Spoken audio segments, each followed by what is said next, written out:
Hi, welcome to Milk and Meat. I'm Sean. You're watching this on Kingdom in Context. Thank you for joining me tonight. It is Friday. We're going to jump into another hopefully fascinating Milk and Meat. Like we always try to explain, this is a show that's dedicated to expounding upon the component pieces of the gospel of the kingdom. And we do that by sometimes having some milk and sometimes having some meat. And this week, we're going to touch on a little bit of both as we dive into this idea of why was there this promise, actually a prophecy, of the two rulers between both Judah and Levi. And so we're going to dig into that history and how they understood that and why they could accept it, so to speak, if you will, and wasn't a big deal for them. So because it had to do with their understanding. So our goal is to bring us all into that same understanding so that the scriptures continue to make more and more sense. So I want to thank everyone. We already have quite a few people in the chat. Hello. Miss Marsha's back. Scott McVicker, welcome, brother. Donna Porter, Doug Obrocto, GR Cleve, Arc Builder CCMC, Shannon Mackey, The Line Within Us, welcome back, brother. Katie McGee, and quite a few others here. Let me see, we scroll down further. Christina Smith, Funky Monkey Painting, Chase Sepulvado, Mr. Bear is back, Battle Ready Believers, Miss Joy is back, Hannibal is here, Scott Bunnell is here, I think I said that right, Michael John. All right, guys, welcome everyone. Elias Stewart, Robert Daniels, Obi Kenobi, welcome, guys. And as always, with these, you can call in, and I'm going to put the link on the screen here towards the end of the show. If you actually want to call in live and be on camera and talk to me and ask me some questions, you're welcome to do that. And otherwise, you can just put them in the live chat and just make sure you turn your caps lock on, put them all in all caps. That way the moderators can see them easily and they can be sure to point them out to me. Otherwise, sometimes I miss your questions. But as you guys saw, we are still working on the contextual study guide of Scripture. I've been able to devote quite a bit of time to that this week. I'm trying to get caught up on that, and I'm excited. I'm excited to bring that out. So that's only so just as a quick reminder to everyone what that is. I'm going through the entire Bible plus a lot of extra biblical books. It's going to be 80 plus books in all, and I'm adding color-coded themes of context with cross-reference scriptures, with bullet points of literary context and how to find that. And then hopefully it's going to be something that it'll be a good resource, a tool for you to go through as you're reading the Bible and see that, okay, this is why he's making this statement. This is what he's referring to. It's the covenants, or it's the priesthoods, or it's the resurrection, or, oh, this is talking about the coming of the Lord, what I call the return of the King. So this is all that I've been trying to make easily study, like an easy study guide, basically, through color coding the context. And it's just a big project. It's taking some time, and I got delayed because we had a family tragedy about a month ago. So I'm trying to get back on my schedule with that, and so I can get out the first release. Because what I'm doing for everyone that's involved in that, and if you want to have early access to that, because what we did, we're doing like an ongoing fundraiser for some of the production costs of it. Now, we've already had some people that have donated to us, and it's going to really be super helpful to us to get to the point where once I finish all the books, we can take it to a publisher. But if you want access to the books in the meantime, because it may take me a year before I finish all this, because it's, I'm going through 80 plus books, right? It's a big task. If you want access as I finish the books, I'm going to be posting that access on Patreon at the $20 family tier level. That way, it's kind of like you're pre-purchasing a copy of your own that you can download and use between now and when I finish it.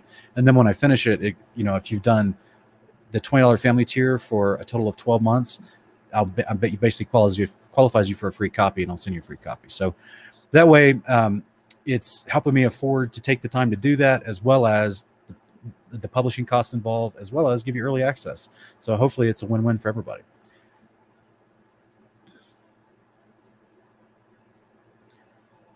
All right, guys, let us jump directly into what we're doing tonight, because I'm excited.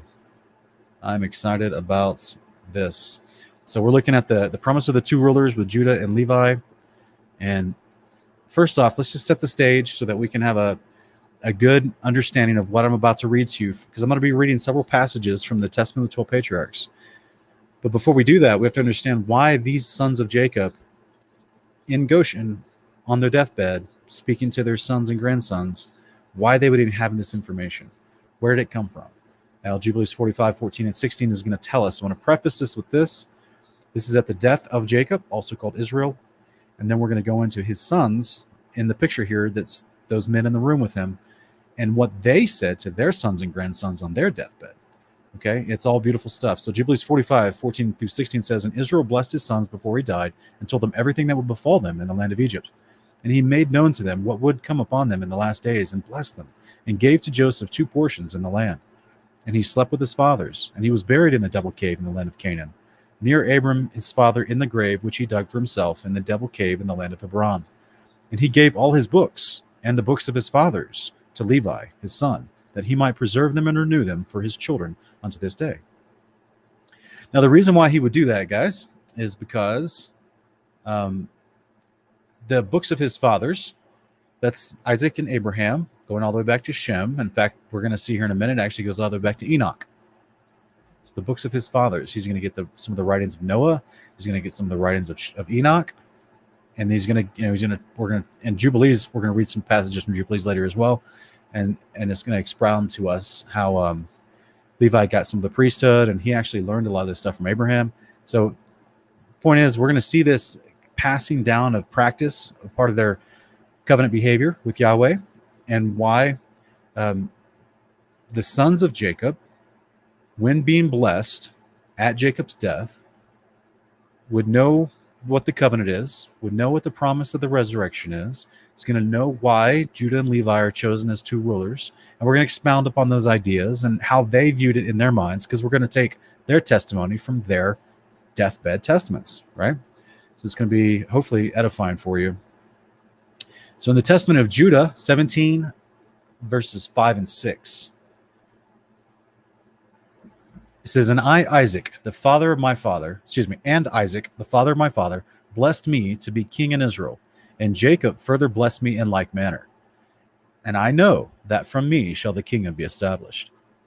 So this is Judah in his testament to his sons and grandsons, expressing what was said to him, both from Jacob, which is also called Israel, and from Isaac, his grandfather. So this is a great, to me, this would be incredible testimony at the death of your father, because he's just reaffirming what your grandfather already told you. So this is pretty amazing, because that obviously further qualifies Isaac to be a prophet, just like Abraham, Isaac were all prophets, right? Speaking future covenant promises from Yahweh to people in faith and covenant. The Testament of Judah, he continues in chapter 21, verses 1 through 5. He says, and now, my children, I command you to love Levi, that you may abide, and exalt not yourselves against him, lest you be utterly destroyed. For to me the Lord gave the kingdom, and to him he gave the priesthood. And he set the kingdom beneath the priesthood. So what does that mean, guys? He set the kingdom beneath the priesthood. He's talking about authority. So the high priest and the priesthood was supposed to have the ultimate authority in Israel as a part of the covenant. So this is Judah openly admitting, yeah, Levi's over me, basically. He gave me to be the king, but Levi's over me. That shows you how important the priesthood was and their respect and perspective of the priesthood. He goes on to say, to me he gave the things upon the earth, but to him, that's Levi, he gave the things in the heavens. As the heaven is higher than the earth, so is the priesthood of God higher than the earthly kingdom, unless it falls away through sin, and from the Lord and is dominated by the earthly kingdom. For the angel of the Lord said to me, the Lord chose him rather than you to draw near to him, and to eat of his table, and to offer him the first fruits of the choice things of the sons of Israel. But you shall be king of Jacob. So this is the testimony of Judah. He's saying the angel told him, you're going to be king, but he's going to be the one that has those fellowship covenant meals as a mediator on behalf of the covenant. So this is a greater honor for Levi, but to Jacob, he does get to be king. And this, of course, will extend down through their lineages as well as a part of the covenant. So this is where we get this setting, if you will, this understanding of why they would have this perspective. The Testament of Judah continues, and he says in chapter 24, and after these things shall a star rise to you from Jacob in peace, and a man shall arise from my seed, like the Son of Righteousness, walking in the sons of men in meekness and in righteousness, and no sin shall be found in him. And the heavens shall be opened to him, to pour out the Spirit, even the blessing of the Holy Father. And he shall pour out the Spirit of grace upon you. You shall be unto him sons in truth, and you shall walk in his commandments first and last. Then the scepter of my kingdom shine forth, and from your root shall arise a stem, and from it shall grow a rod of righteousness to the Gentiles, to judge and to save all that call upon the name of the Lord. After these things shall Abraham and Isaac and Jacob arise to life, and I and my brethren shall be chiefs of the tribes of Israel. So this is a beautiful little moment here, because now he's exemplifying that Judah understands the resurrection. Not only is he prophesying about the coming of the Son of Man, the Messiah, Yeshua of Nazareth, and his role as he steps into being a lineage descendant of Judah's family, but then he also goes on to say that there'll be no unrighteousness in him. No sin will be found in him. Wasn't that beautiful? I think that's what the writer of Hebrews in chapter 2 said, right?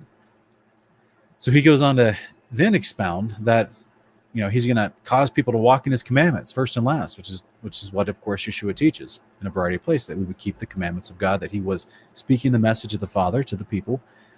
This would be right for a king of Israel to know the law, to expound upon the law, Deuteronomy 17, as well as a high priest, which is to know the law and teach the law to people. We're going to go over those verses as well. And then he also says that shall grow as a rod of righteousness to the Gentiles. Well, we're seeing that actively being fulfilled in the last couple thousand years. And at the millennial reign of the descension of New Jerusalem, when the kingdom comes, all the nations, that's what the word Gentiles means, nations, all the nations will come forward and learn ways of right behavior, the righteousness of God through Yeshua, and to judge and to save all that call upon him, right? So he's going to judge the wicked from the righteous. He's going to resurrect the righteous. That's what the word save means. And after these things shall Abraham, Isaac, and Jacob arise to life. So now he's expressing, he knows the promise of the covenant, guys. He knows. This has always been the promise of the covenant. Resurrection has always been included. He says, and I, my brethren, shall be chiefs of the tribes of Israel. Now, there's other passages where he goes on to expound about how he and his brothers rise from the dead as well. I just didn't include, all of that, because there's a ton of chapters in his testament. So this was from chapter 24, 1 through 6, and the first verse of chapter 25. So this is just a beautiful summation there of his understanding. Let's look at Dan and the testament of Dan real quick. It says, there shall rise to you from the tribe of Judah and of Levi the salvation of the Lord. And he shall make war against Beliar, and execute an everlasting vengeance on our enemies. And the captivity shall he take from the Beliar the souls of the saints, and turn disobedient hearts unto the Lord, and give to them that call upon him eternal peace. That's another reference for eternal life. So let's just stop real quick and look what we just read. Dan jumps right into it. Where are they getting this information? Where are they expounding upon this? Now, there's a part back in Jubilees, chapter 32. Angels showed up from heaven to Jacob and gave him a bunch of tablets that told him everything that would befall his sons from that point to the end of the age. It's pretty amazing. In addition to that, they also had the writings of their fathers, like I just read from Jubilees 45, 14 through 16 at the opening of this broadcast. So they had the books of Jacob's fathers, that's Isaac and Abraham, and all the way back to Enoch. So this is why in the days of Goshen, and as the Israelites, the sons of Jacob, went down to see Joseph, and then Joseph appointed them some land in the area of Goshen so they could live. They knew the whole promise. That's why it wasn't, they're not pining to get back to the land of Canaan. They know what's going to befall everything. They've been told in advance. This is, to me, Yahya Q, I mean, I don't know if you're thinking what I'm thinking, but your statement is very fitting right now, because to me, the Father told them everything that was going to happen in advance, because he is incredibly merciful, he's incredibly loving, and he doesn't want anyone to be in fear, and he tells his servants his business. He tells the people that he, just like Amos talks about, he tells his prophets and his servants what he's going to do. Well, all these people in covenant here, as the sons of Jacob, including Jacob, he told them all what's going to happen. Joseph is included in that. So guys, think about this for a minute. This means the guy ruling over all of Egypt as viceroy, if you will, that Pharaoh listened to 100% because he saved Egypt. Like if I could put it like this, the right-hand man to Pharaoh over Egypt, one of the mightiest nations in the known world at that time, was a covenant-believing, Torah-keeping, 100% resurrection expecting, kingdom come believing, biblical cosmological believing for sure. Like they had pure doctrine. They had 100% sound doctrine.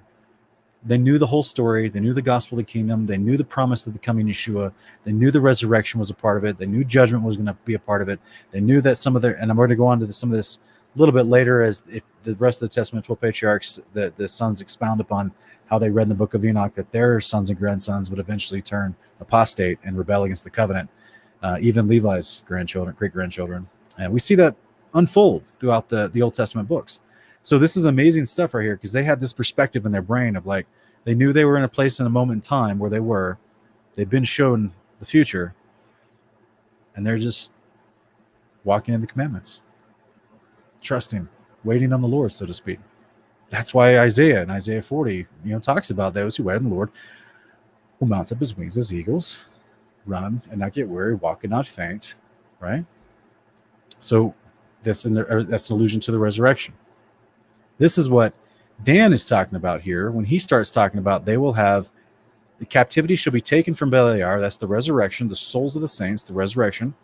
Captivity is taken and brought into resurrection.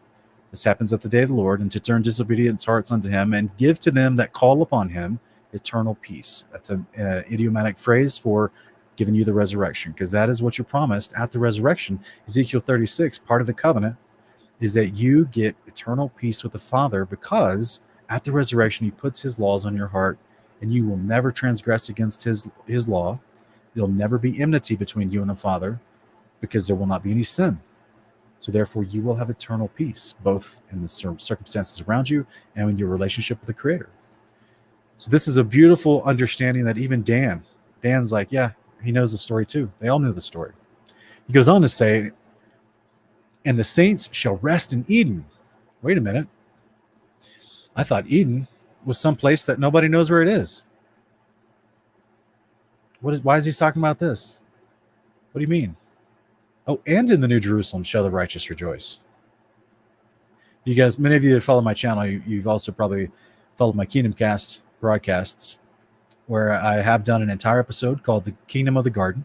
So if you haven't seen that, go check that out. I show you the history of the Garden of Eden from start to finish. Starting out as the garden that was planted in the land of Eden, retracted around the time of the flood, and then it's going to be brought back down, enhanced and made bigger as the New Jerusalem.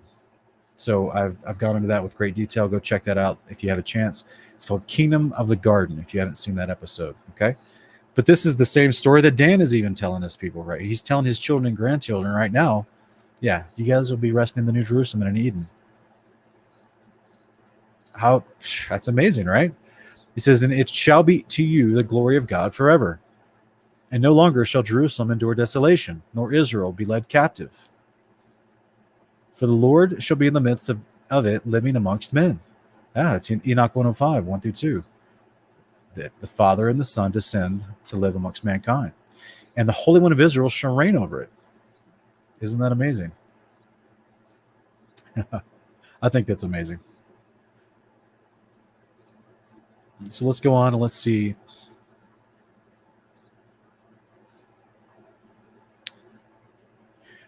Just wanted to point out before we move too far away, the very first sentence, guys, and there shall arise to you from the tribe of Judah and of Levi the salvation of the Lord.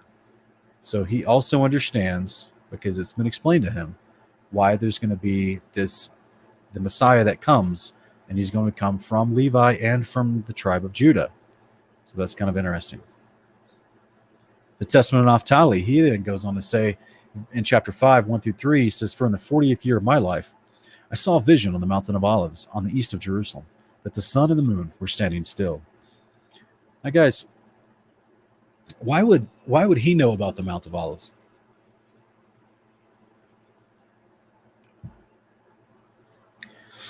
Because they knew where Jerusalem was. Because if you understand Jubilees, that's where approximately around the time of the Passover, that's where Abraham took Isaac as instructed by the Father. That was the mountain. That was a 3 days journey. And of course, the Lord provided a ram. Nothing happened to Isaac. But that's literally right across the valley from Moriah, is the Mount of Olives. So this is where they knew about that area, right? This is before from my understanding, this is before the Jebusites took it over, which David had to kick out later. So this is back when the area of Jerusalem wasn't quite the city that David had built, or that we know today, but was a place they all had an understanding of. Even the Mount of Olives. What's so significant about the Mount of Olives? Well, this is where Yeshua prophesies the end of the age and the coming of the Son of Man in Matthew 24, Luke 17. It's also it's where Zechariah 14 tells us that the Messiah will step down his feet on the Mount of Olives at his return. So this is kind of a unique little moment for the testament of Naphtali, for this son of Jacob to say, yeah, I had actual vision on this mountain too. Ochio, son of battle, appreciate you, brother. Appreciate you for the super chat. I really appreciate you. That's great. Thank you so much. So here, I'll keep reading this. In the 40th year of my life, I saw a vision on the Mount of Olives in the east of Jerusalem that the sun and the moon were standing still. And behold, Isaac, the father of my father, said to us, run and lay hold of them, each one according to his strength, and to him that seizes them will the sun and moon belong. And we all of us ran together, and Levi laid hold of the sun, and Judah outstripped the others and seized the moon, and they were both of them lifted up with them. So this is just a small little moment of this vision. Please go back and read the entirety of that vision yourself. But this just shows you what is expounded upon later, and in all the Testament of 12 patriarchs, is that they all understood these two prominent positions of the greatest quote unquote glory, and this is what the priesthood is supposed to be a glory to the rest of the children of Israel.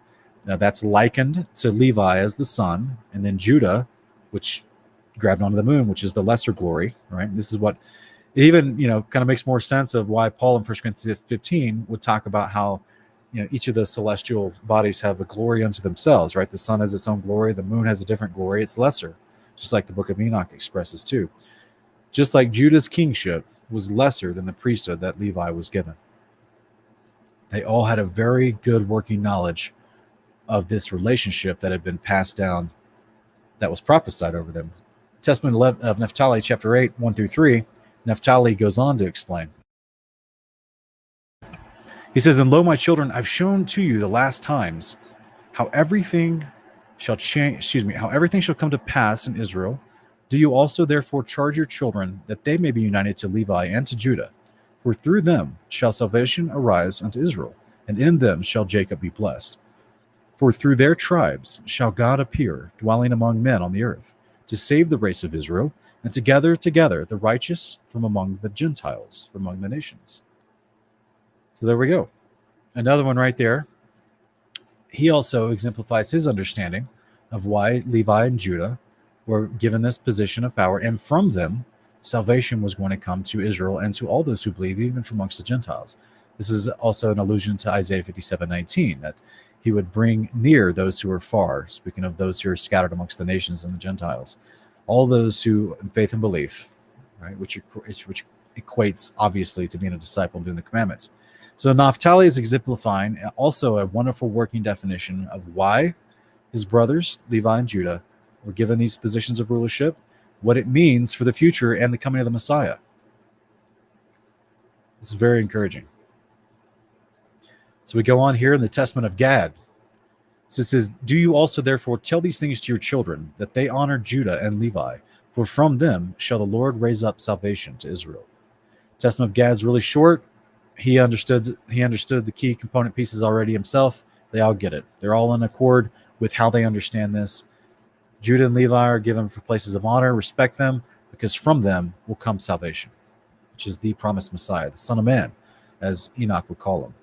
So it's really, really awesome. They all understood it. Here in the Testament of Reuben, chapter 6, 7-12, he says, for to Levi God gave the sovereignty, and to Judah with him, and to me also, and to Dan and Joseph, that we should be for rulers.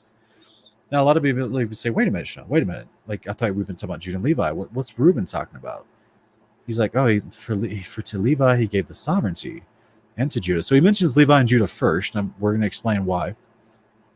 But then he says, and also to me, and this is Reuben talking, firstborn, and then to Dan and to Joseph. Well, neither Dan nor Joseph have been mentioned yet for any reason. What's the point here? So he then goes on to say, therefore, I command you to hearken to Levi, because he shall know the law of the Lord. Well, guys, wait a minute. I thought the law of the Lord didn't get told to Israel until Mount Sinai. Why are these guys in the land of Goshen a couple hundred years before Mount Sinai? Why are they talking about Levi knowing the law of the Lord?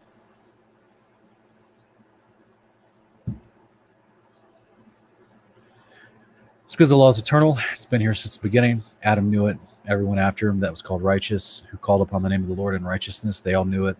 Genesis 6:8, when Noah's called righteous and just, that's because he was doing the law of the Lord. Just like in 2 Peter 2:4 and 5, when it calls him a preacher of righteousness, that means he's preaching the law of the Lord. It's consistent, guys. It's what the angels keep in heaven. It's not going away. It's literally just right behavior. Okay, it's the behavior we see our Messiah exemplify. So, and of course, the Messiah said everything he learned, he saw the Father teach him and tell him and learn from him. So, this is why there's only one consistent behavior that we're required to do, which is the covenant behavior. But it's also the only consistent, good, righteous behavior. And anything outside of that would be called sin or transgression. Right? This is why sin is transgression of the Father's law. 1 John 2:3.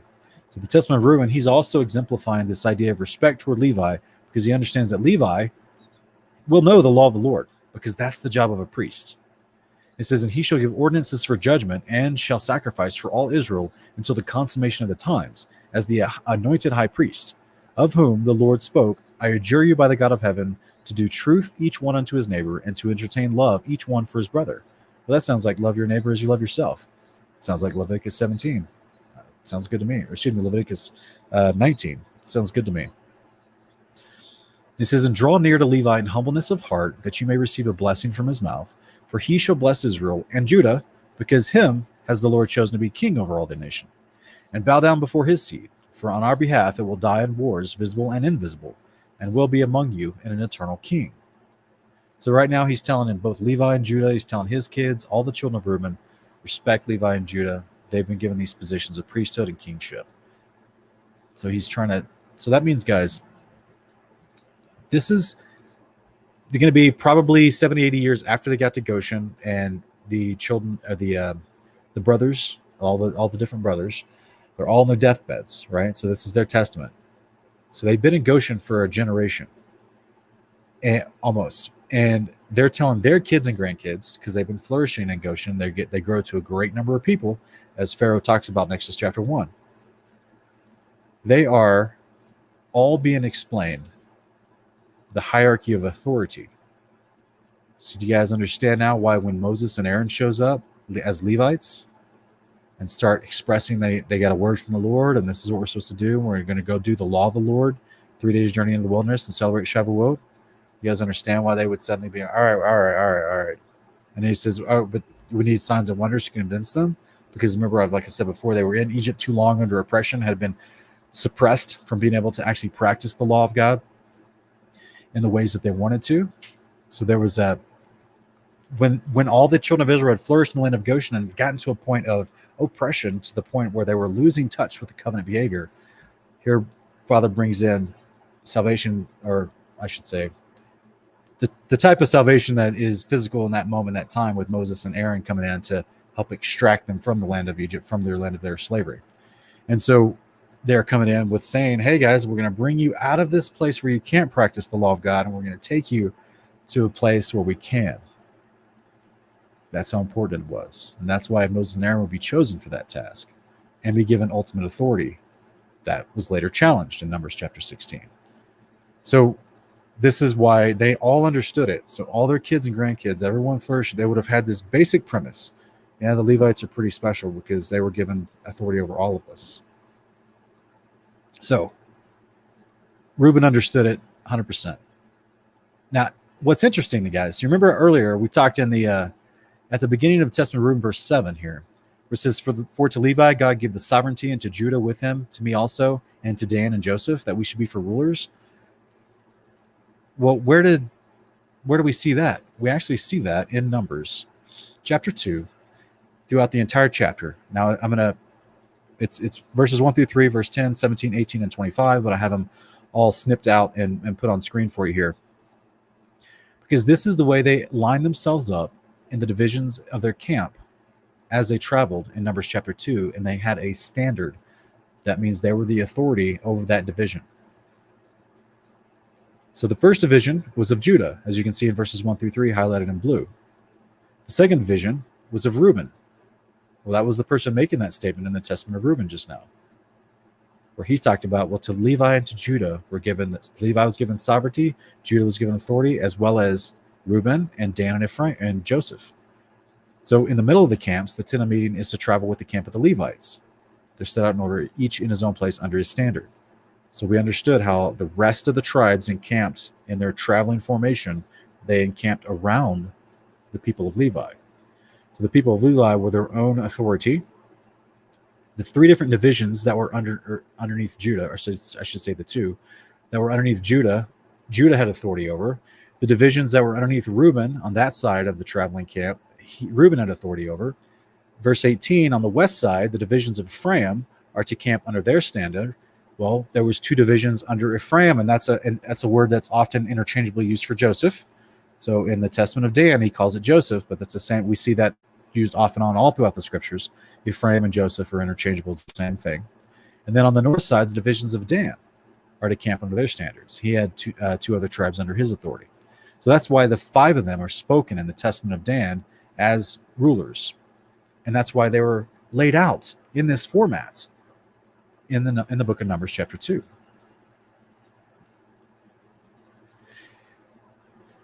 All right, so we'll keep going. Testament of Simeon. He's going to expound as well his understanding. He said, now my children, obey Levi and Judah, and be not lifted up against these two tribes. For from them shall arise to you the salvation of God. For the Lord shall raise up from Levi as it were a high priest, and from Judah as it were a king. He shall save all the race of Israel. Therefore, I give you these commands, that you may also command your children, that they may observe them throughout their generations. So, it's amazing right here. Is super succinct. Testament of Levi, chapter 7. He says, obey Levi and Judah. And specifically Levi, from him is going to come someone that's going to be a high priest. Oh, and by the way, he's also going to come from Judah, and he's going to be a king. Guys, before Isaiah, before Zechariah, before Matthew and Luke, do you understand why, when we're going to go over Zechariah's prophecy here in a little bit, but when Zechariah, well, actually, I don't know if I included the Zechariah prophecy. I can't remember. We'll have to go through it. But when this concept is spoken of, and also we are going to go to Hebrews chapter 7, verse 7 through 17, and expound upon why the writer of Hebrews would even knowingly explain, okay, so here's the difference between the tribe of Levi and this Melchizedek priesthood that Yeshua got. And Yeshua is better but the word didn't talk about someone coming from the tribe of Judah to minister at the altar. But therefore we have this wonderful high priest that's been given to us, who's both from the tribe of Judah and from the tribe of Levi. And so this is where a lot of people will say, wait a minute, what I thought, and this is where I know a lot of people like to debate about Mary's lineage, and they're asking, wait, was she from the tribe of Judah? But wait, I thought, she was literally related to Elizabeth and Zechariah, who were Levites. So this is why some people would think, all right, so they're therefore in a direct lineage per se, just like Yeshua has a lineage that's traced back to David. In another part, people would say, well, from Mary, he got his Levite lineage. And there's some people that try to just debunk that. They don't like that idea, and they try to say, well, maybe that's not the case because we don't know who Mary's father was or her mother was, and how she was a cousin to Elizabeth, John the Baptist's mother. It doesn't matter because that influence was in his life. The Levites, who Luke chapter 1, verse 4 expounds that John the Baptist's parents, Zacharias and Elizabeth, walked perfectly in the commandments of God and did righteousness. They were considered and called righteous because they did the commandments really, really well. Oh, by the way, and they were, priest and prophetess. So, therefore, that's his aunt and uncle. He was trained in righteousness. Just like Mary was esteemed above, she was considered righteous even for her, whoever she was. And then, so you've got all the parents, and Joseph was a man of righteousness, and that's exemplified in the short passages we have about him, about how he was going to treat Mary when he was confused. That takes extreme righteousness. So on both sides of his family, he was raised in righteousness, from Levites and from Judah. It's really, really beautiful. So let's keep going here. Testament of Levi, chapter 4, 2 through 6.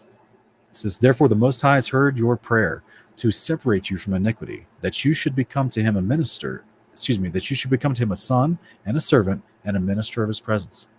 The light of knowledge shall light up in Jacob, and as the sun shall you be to all the seed of Israel. And there shall be given to you a blessing, and to all your seed, until the Lord shall visit all the Gentiles in his tender mercies forever.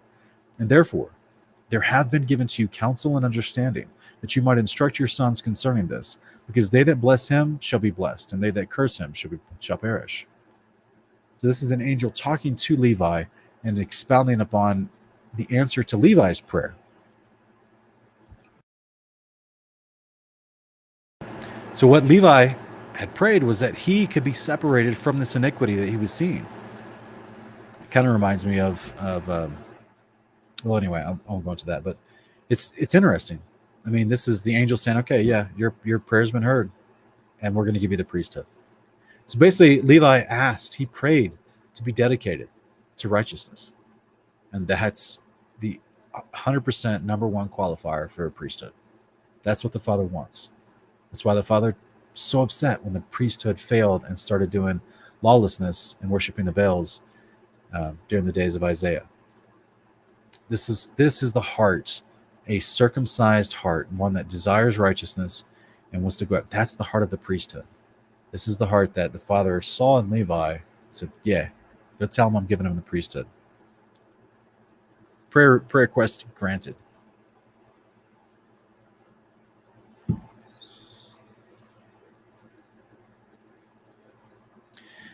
Okay, guys. If we go here to let's know Levi chapter 8, 1 through 9. He says, and there again I saw a vision as the former.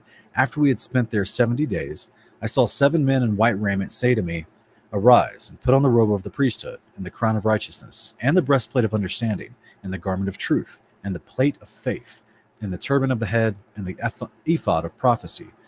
And they severally carried these things and put them on me, and said to me, from henceforth become a priest of the Lord, you and your seed forever. And the first anointed me with holy oil and gave to me the staff of judgment. The second washed me with pure water and fed me with bread and wine, even the most holy things, and clad me with a holy and glorious robe. The third clothed me with a linen vestment like an ephod. The fourth put round me a girdle like unto the purple. The fifth gave me a branch of rich olive. And it goes on in 10 through 19. It says, the sixth, he placed a crown on my head, and the seventh robed man in white, I'm pretty sure these are angels, placed on my head a diadem of priesthood, and filled my hands with incense, that I might serve as priest to the Lord God. And they said to me, Levi, your seed shall be divided into 3 offices, for a sign of the glory of the Lord who is to come. And the first person shall be great, yes, greater than it shall none be. The second shall be in the priesthood, and the third shall be called by a new name, because a new king shall arise in Judah, and shall establish a new priesthood after the fashion of the Gentiles. And his presence is beloved as a prophet of the Most High, of the seed of Abraham our father. Therefore, every desirable thing in Israel shall be for you and for your seed, and you shall eat everything fair to look upon. And the table of the Lord shall your seed apportion. And some of them shall be high priests and judges and scribes. For by their mouth shall the holy place be guarded. And when I awoke, I understood that this dream was like the first dream. And I hid this in my heart also, and I told it not to any man upon the earth. So guys, I just want to dive into some of this real quick, just to go back a little bit and understand that these 7 men in white raiment, just like this is a vision, of course. So that means these are the angels coming to him. Just like angels showed up to Jacob, to Abraham, Isaac. We also see on Mount Sinai, angels come down, speak to Moses, explain to him how they're going to give Aaron the priesthood. Just like I've shared before, guys, about in the book of Jubilees in chapter 3, that Adam is being taught by the angels how to tend the garden, how to set aside residue, which is, in my understanding, that's a terminology related to the first fruits, meaning they're teaching him the law. And then when Adam was kicked out, the day that he was kicked out, he offered incense on the altar inside the garden. Just like Levi was, as a part of his priesthood, was put incense in his hand. It's a priestly duty, guys. You have to be taught priestly duties by someone. Adam was taught by the angels in the garden. The angels are their own priesthood. They know how to do these things. That's why they're teaching Adam. That's why they showed Abraham. That's why they showed Jacob. And that's why they're showing Levi right here. That's why they show another priest of a Levite, both Moses and Aaron. They're getting the direct information. There's no telephone. They're getting directly from the angels the instructions of how to do the priestly duties because it's important. So that's why we're reading this stuff here. So we've got, he just goes on to say here that this was a dream that he had in this vision of what was going on with him, how he was promised to be in this priesthood, and from him it was a sign, which I think is interesting.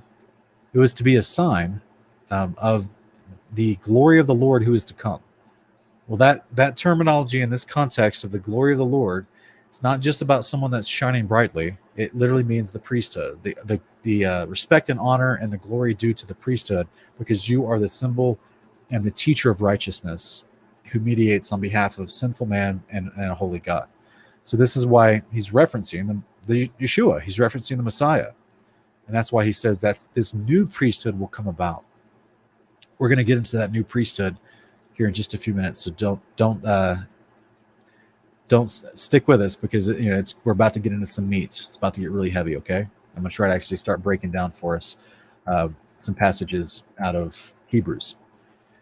So here in the Testament of Levi, chapter 9, we get further explanation about this moment of what Levi is being told and helping him understand why this is all happening, why he's getting the priesthood, whereas Judah gets the kingdom. Testament of Levi, chapter 9, verse 1 through 8. It says, "And after 2 days, I and Judah went up with our father Jacob to Isaac, our father's father." I don't know if they didn't have the word grandfather back then, but it might be a cultural American term. He said, "My father's father blessed me according to all the words of the visions which I had seen. And he would not come with us to Bethel. And when we came to Bethel, my father saw a vision concerning me, that I should be their priest unto God. And he rose up early in the morning and paid tithes of all to the Lord through me. And so we came to Hebron to dwell there. And Isaac called me continually to put me in remembrance of the law of the Lord, even as the angel of the Lord showed unto me." So check this out, guys. We're going to expound as we keep going, but just think about what I just read. They go see grandfather. He doesn't live in Bethel. Bethel was where the temple was where the other priests were ministering from the Melchizedek priesthood. So they go to see Isaac. They go with Jacob. Jacob's also a priest. They go there. Jacob has a vision that confirms the vision that Levi was shown earlier in his life. But because Jacob is the one of authority, Jacob gets the vision to then initiate the transfer of the priesthood. And that's what we see in Jubilees chapter 32. And we're going to read about that here in just a minute.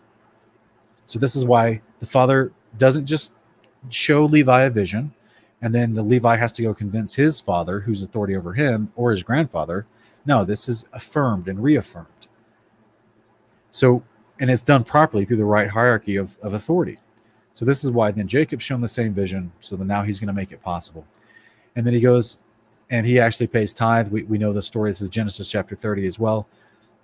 And he says, look, Isaac, that's the grandfather, Isaac starts calling me continually to put me in remembrance. This is Isaac calling Levi to put me in remembrance of the law of the Lord. That means he's teaching him the law of the Lord. Even as the angel of the Lord showed unto me. So in the same way that the angel of the Lord in this vision showed him how he would learn these things, Isaac is fulfilling that and making it a reality. Now he's teaching Levi what it means to be a priest of God and how to actually go through the motions and do it, and to learn the law of the Lord. Not just pertaining to burnt offerings, but to everything, to loving, to the love part too, right? Not just the sacrifice part. It says, "But he taught me the law of the priesthood, of sacrifices and whole burnt offerings, of first fruits, of freewill offerings, of peace offerings.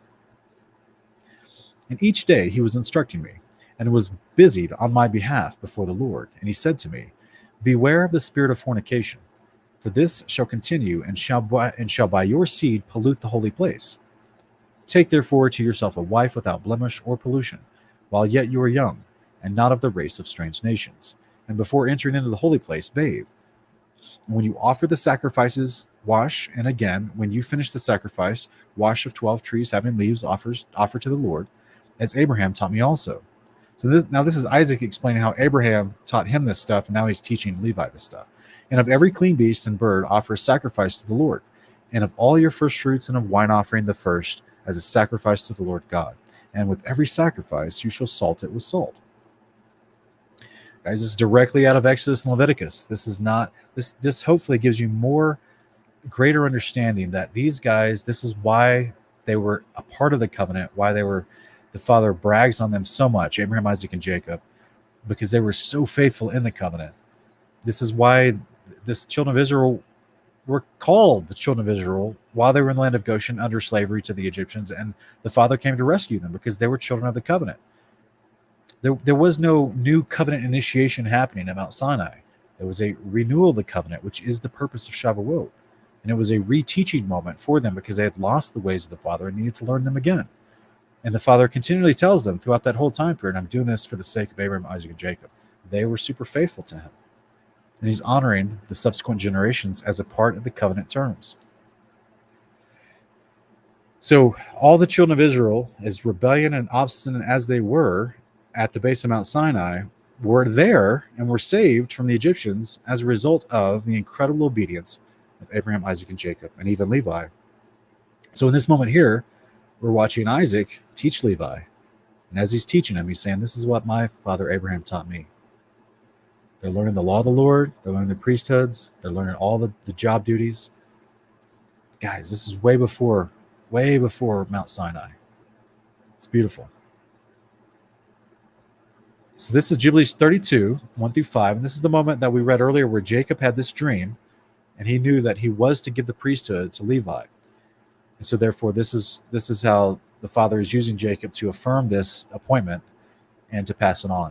So in verse 1, he goes, he abode that night at Bethel, and Levi dreamed that they had ordained and made him the priest of the Most High God, him and his sons forever. And he awoke from his sleep and blessed the Lord. And Jacob rose early in the morning on the 14th of this month, and he gave a tithe of all that he came in with him, both of men and cattle,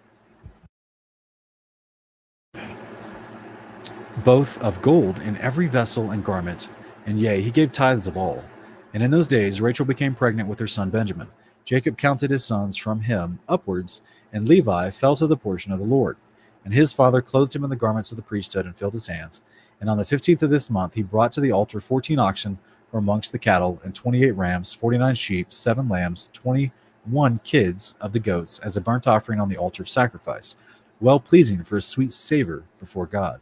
This was his offering, in consequence of the vow which he had vowed that he would give a tenth, with their fruit offerings and their drink offerings. So this is a beautiful moment here where he's realizing, all right, Levi's the one. Levi had another reaffirming dream about this. He clothed him with the garments of the priesthood and filled his hands. That means he put incense for him to actually start doing the duty of burning the incense before the Lord's altar.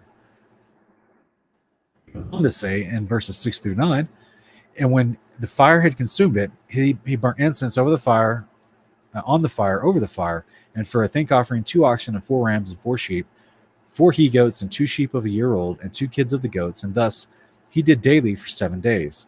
He and all his sons and his men were eating this with joy, because why, guys? Because all these animals are not just being burned for no reason. They're literally having a barbecue. It's a huge feast.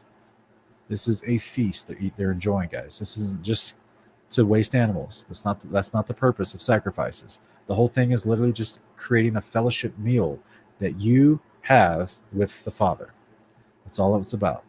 So this is why Jacob and all his sons and his men were eating this with joy. There are 7 days and blessing and thanking the Lord. By the way, this is happening during Shavuot. This is happening during Pentecost. Not Shavuot. This is happening at the Tabernacles.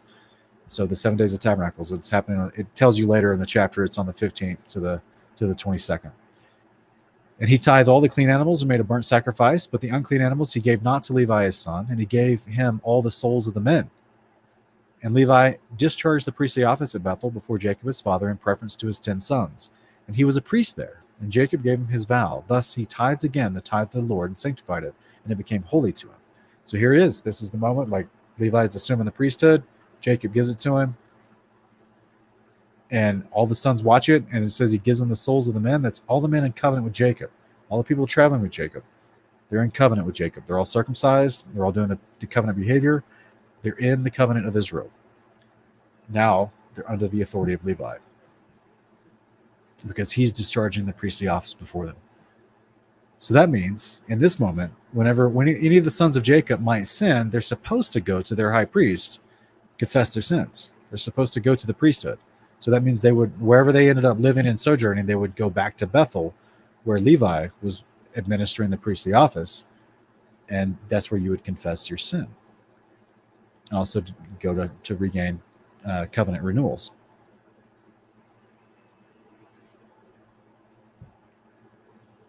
Chico 1985 is asking, they are confused on the resurrection, how we're going to recognize relatives, friends, and spouses, and fiancés if we have new bodies.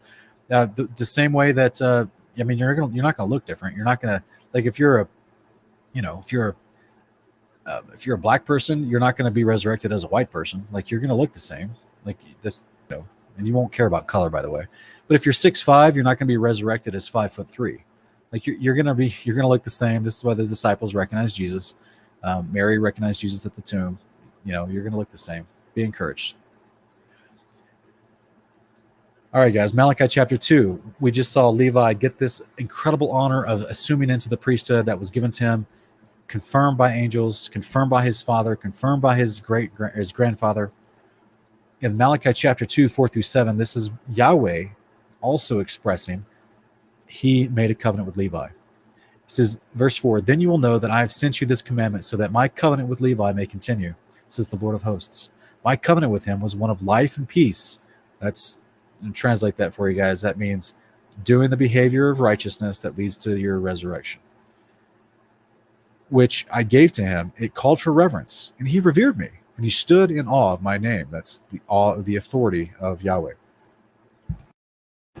True instruction was in his mouth. That's teaching the Torah. And nothing false was found on his lips. He walked with me in peace and uprightness. He turned many from iniquity. Guys, this is amazing. This means he's preaching. He's teaching others how to not do sinful behavior, and how to do the behavior of the Creator. This is amazing. This is wonderful. He's turning people from iniquity. This is the job of the priest. For the lips of a priest should preserve knowledge, and people should seek instruction from his mouth, because he is the messenger of the Lord of hosts. Oh, so now he's actually rolling an agency. He's not just appointed as a servant and minister, but now he's a messenger of the Lord of hosts, because he's supposed to have knowledge in his mouth. He's supposed to be able to share with people, if the prophecy is there, what's going to happen, or if it's simply just helping them learn the Torah, because he's the mouthpiece and the messenger of the Lord of hosts. So this is a very important position for the priesthood. Hebrews chapter 7, 7-17.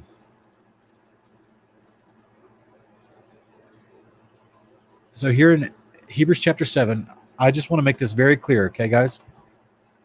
As you can see here on the screen, all the red, okay, that's my insertions to help you not get lost in this passage, okay? The book of Hebrews is not the easiest book to read, so I'm trying to give you some little helpful hints on what they're talking about, what they're referencing, to hopefully help it make it easier for you to understand. I'm going to try to stop periodically and explain what we're reading, but just think about everything we just read. The 12 sons of Jacob, they all understood the places of importance and rulership given to Levi first and Judah second. They understood the idea of king. That's easy, but they also had to understand the idea of a priesthood and why Levi was such a big deal. So this is why the writer of Hebrews, when he's comparing the two different types of priesthoods, he's comparing the priesthood that came through the lineage, the mortal physical DNA of Levi, versus the Melchizedek priesthood that was there before Levi took over. So essentially, without falling into too much semantics, Levi took over the Melchizedek priesthood. So that's why there was this part of the covenant with Levi. He was taught, just like Shem taught Noah, Noah taught Shem, who taught Abraham, who taught Isaac, who taught Jacob. There was no priesthood of Levi. There was no Levites until Levi showed up. So this is why everything before that, anyone that was a priest ministering righteousness unto God, Abraham went to a Melchizedek. Some people think that was Peleg. Some people think it might have been Shem. Doesn't matter. It doesn't matter, because it was a name. Melchizedek wasn't the name of a person. It's a name of an order, which is literally why it's called the Order of Melchizedek. Whereas when Levi shows up, the covenant then goes, all right, from now on, we're going to have all the priests come through the lineage, the bloodline of Levi. So therefore, it's the Order of Levi. Does that make sense? But the Messiah, who's going to come from both Judah and Levi, he's not going to be called the Order of Levi. The Father designates him to be back into the Order of Melchizedek. So this is what the writer of Hebrews is trying to compare and contrast for the reader to help them understand. This is why Yeshua is so important. And he spent several chapters previously building up to why Yeshua was given this priesthood that's greater than all the other priesthoods, which is what it was we read about earlier in let me see which one was it earlier? It's in Levi chapter 8. And he says he shall have a new priesthood,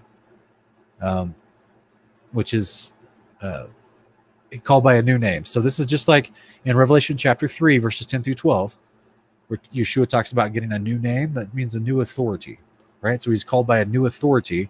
And this is the testament of Levi chapter 8, expounding on the same thing. The second shall be in the priesthood, and the third shall be called by a new name, shall become a king, shall arise in Judah, and shall establish a new priesthood. So this is the angel explaining to Levi, just like all the other brothers understood, that the Messiah is going to come up. He's going to be a priest and a king, and this is going to be a new type of authority. Okay, the one that Hebrews chapter 1 explains is greater than even the angels. This is why by the time we get to chapter 7, he's going to go and he's trying to explain in verses 7 through 17. He goes and he says, apart from all dispute, the inferior, that's Levi, that he's just been referencing, is blessed by the superior. That's Yeshua. Indeed, here, dying men, and he's referencing mortal Levite priests, they receive tithes, because that's what the priesthood of Levi did. But in that place, it is testified that he, that's Yeshua, lives on. So what it's saying is that in the place of that priesthood that Levi currently was filling, Yeshua is going to have one that lives on forever. His priesthood lives on. Just like the angels, who are also immortal, have their own priesthood, which is inferior to Yeshua. That's explained in chapter 1. Their priesthood lives on forever because they're immortal as well. Whereas it says dying men, mortal Levite priests, they receive tithes. So he's trying to express this to the people in the days. It's approximately 65 AD is when some people think that Hebrews was written. We're about to have the transition 5 years later where the temple and all the priests are be destroyed. So, the people would be wondering, well, who's going to be our priest? And they're having to be reminded, look, Yeshua's your high priest, man. He's in heaven on your behalf, mediating for you right now. That's why the whole book of Hebrews tries to explain that. Paul tries to explain that in 1 Timothy 2:5. And the Apostle John tries to explain that in 1 John 1:8 and 9. This is important for the believers in that first century AD to understand. They needed to understand that even if their earthly priesthood, which was dying mortal men, Levites who are corrupt and not always perfect, even if that priesthood went away, you still got one on your behalf. It's super important for the covenant.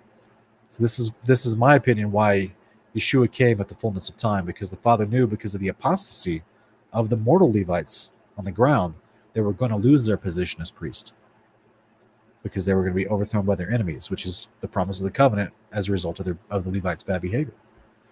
So therefore, the Father had to bring through mankind his Son, raise him up to be this amazing new authority, this new name with this new high priest, as a new high priest over all of Israel, so that he could, uninterrupted, faithfully, without sin, in a glorified, perfect, resurrected body, ascend to the greatest tabernacle there ever is on the seventh layer of the firmament and minister before the Father on our behalf. So this is what the writer of Hebrews is really, really trying to say. Yes, Blue Doves, it was perfect timing. This is why it's called the fullness of time. It was the appropriate and most apt time for Yeshua to come over to do his job. Okay? Yes, dying on the cross was a part of that, but that's not the end of the story. He had to get resurrected to get into his priesthood. That's a part of all this. The writer of Hebrews expounds upon this in chapter 5. But in chapter 7, one second, guys.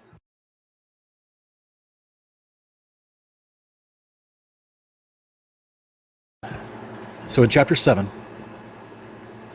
he says, apart from all dispute, the inferior, that's going to be Levi, is blessed by the superior, that's Yeshua. And indeed here, dying men receive tithes, but in that place, in the place of the dying men's priesthood, it is testified that Yeshua lives on. And so, to say a word, even Levi, the one receiving tithes, has been tithed through Abraham. Now this is where the writer of Hebrews is getting a little metaphoric. Okay, he's trying to explain to you the idea that even Abraham tithing to the Melchizedek was doing it on behalf of Levi, even though Levi wasn't born yet, because he would be born. That was prophesied in the book of Enoch For Levi was still in the loins of his grandfather, Abraham, when Melchizedek met him.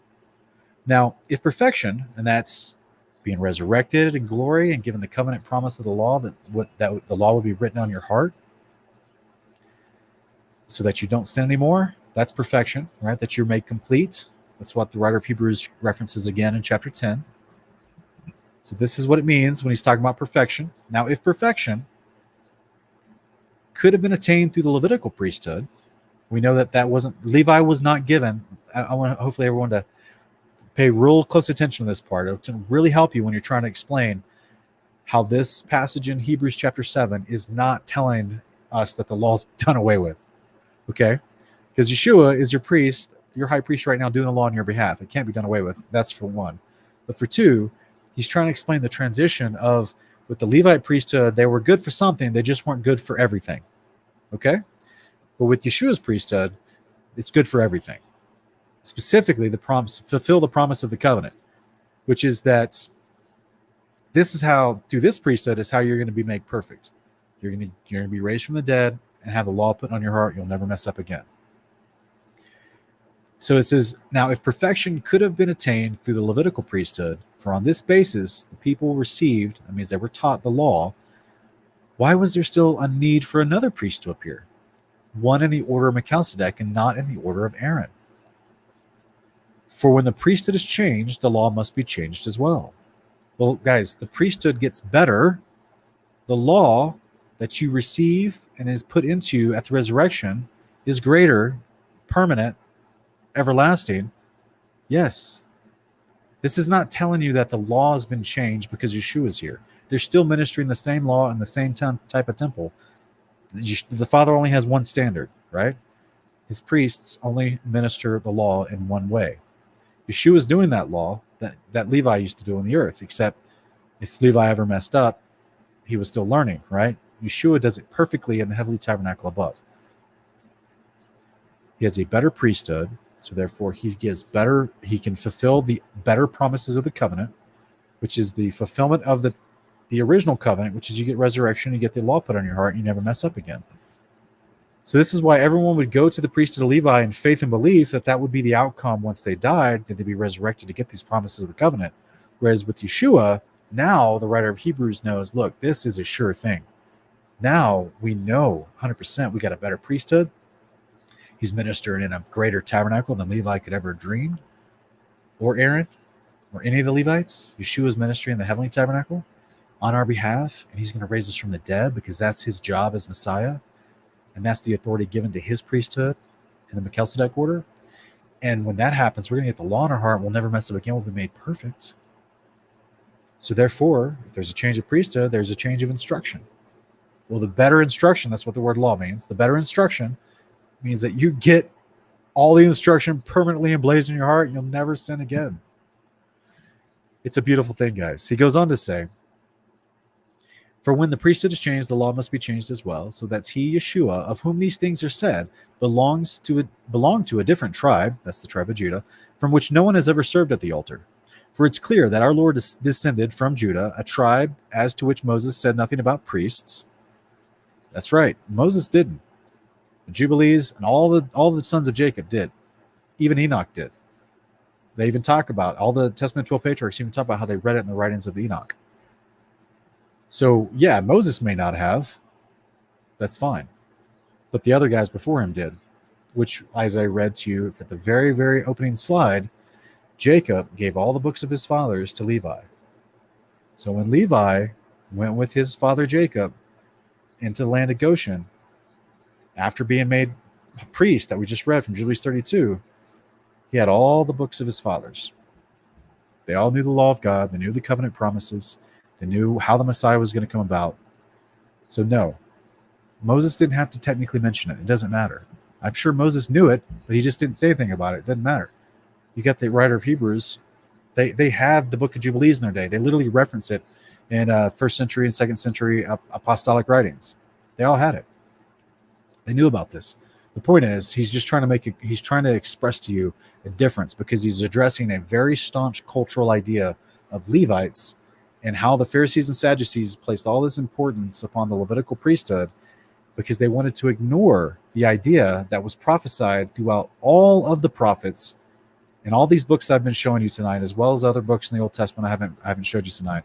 All of it was prophesied, even back to the book of Enoch, that the Levites would rebel and the nation would be scattered because the Levites would rebel against the covenant. So the chiefs, the priests, scribes, Sadducees, and Pharisees, that ruling class of religious elite in that day, of course they didn't want to face that. Of course, because they were literally in the apostasy, which is why they crucified Yeshua. So of course they didn't want to face that reality that had been prophesied about them this whole time. They tried to make it seem like the Levites were the ultimate authority, but they were just mortal men. Yeshua was supposed to become, as his resurrected body, he's supposed to become the ultimate authority, which would be greater than even the Levites. They didn't want to hear that because they were in power and they were enjoying it. They were corrupt.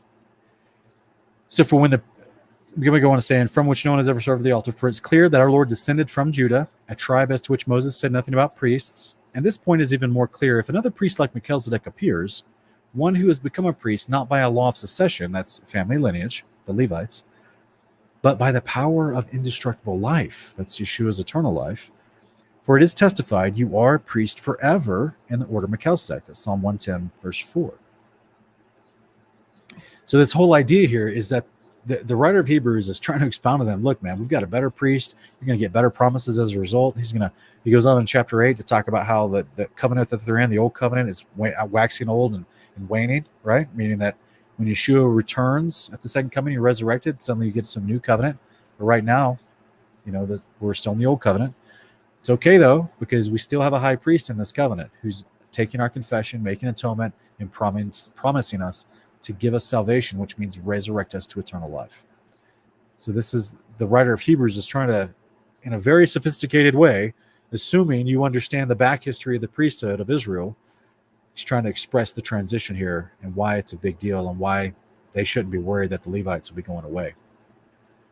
So he goes on, Zechariah 6, 9 through 13. This is the prophecy here. And I actually took this from the Septuagint because it has some very interesting ways of making it easy to understand the way it shares it. So it says in Zechariah 6, 9 through 13, the word of the Lord came to me saying, take of them of the captivity of Holdai and of Tobias and of Ideas.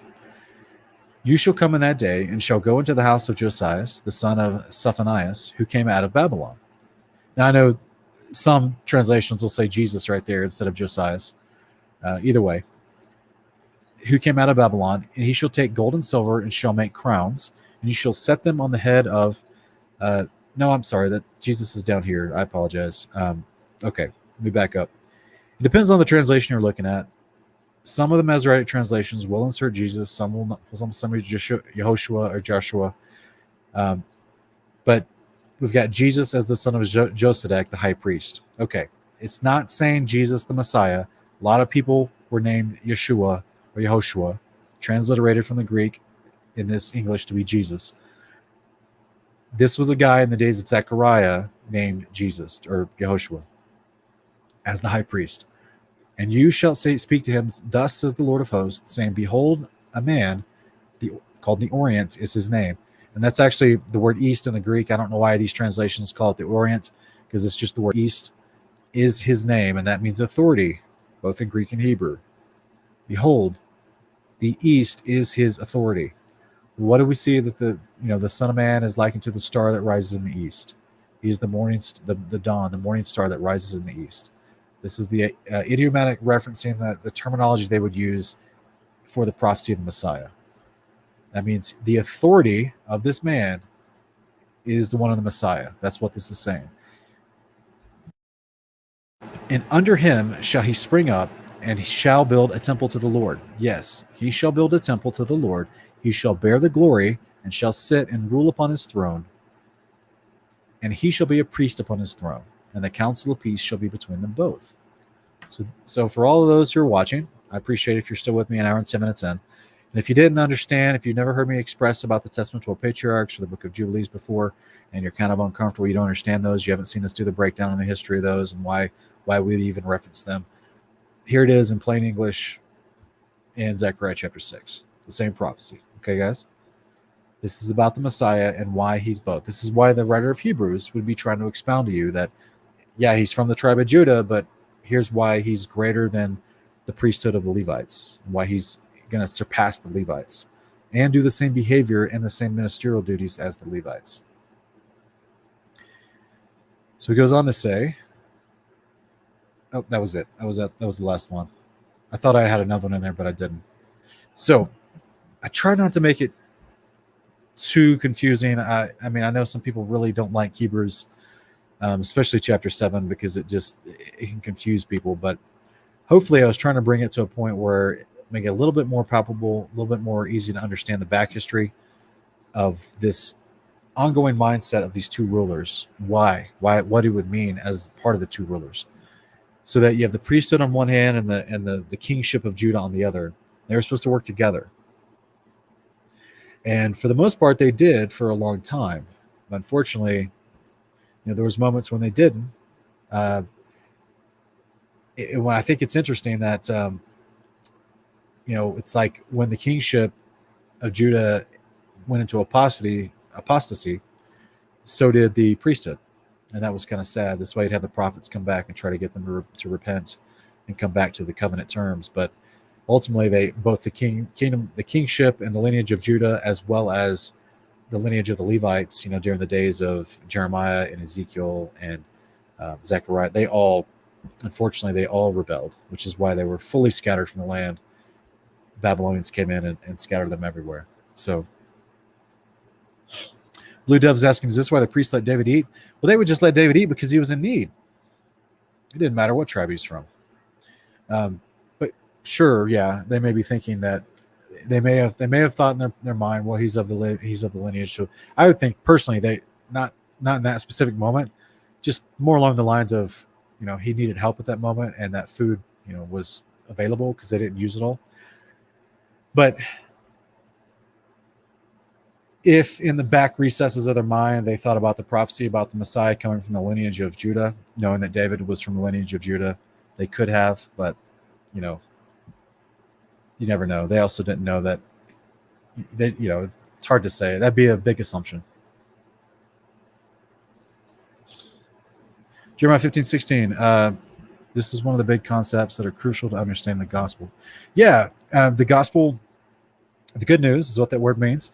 So you're welcome. Hopefully you're enjoying it, got something out of it. Not just the gospel of Yeshua's life, death, and resurrection and why he had to go through that in order to get to heavenly places so that he can minister in the heavenly tabernacle on our behalf as his priesthood, but also in understanding the idea of the gospel, the good news of the coming kingdom, when, like we just heard from Zechariah 6, like he's going to sit on his throne and he'll rule as a priest and a king on his throne. But then as believers, we are brought into that priesthood as well, because we then get to rule and reign with Christ for 1,000 years. That's a part of the covenant promise. To understand why that authority is so important, that's a part of the good news of the coming kingdom of God. Because with that authority is not just for the sake of ruling over people. What did I read tonight about all of those Levites who are in rulership? They were supposed to know the law of God. They were supposed to teach you to love your neighbor as you love yourself. And here's how you love God. Here's all the ordinances. Here's how you behave. Here is the law of God. And let me teach it to you so that you can live in peace with one another. So that's what we'll be doing throughout the millennial reign. Guys, put your questions in all capitalization if you have a question. And I'm going to put the studio link if anyone wants to call in.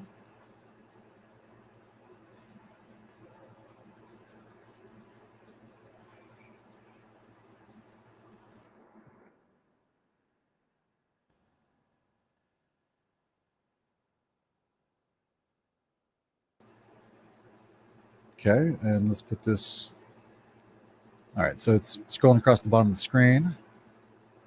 I'm also going to put it in the chat. If you guys want to call in, just be sure that you're ready to be on camera, and I'll be glad to take your calls and answer your questions if you have any.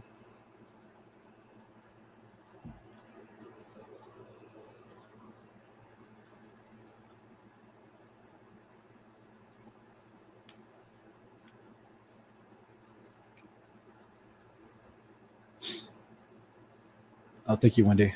Appreciate it. Guys, put your questions in all capitalization. That way I can easily see them as I scroll through the chat. Blue Doves is asking, where in the Old Testament did they wash with blood? I don't remember that verse at all. They're supposed to wash with water.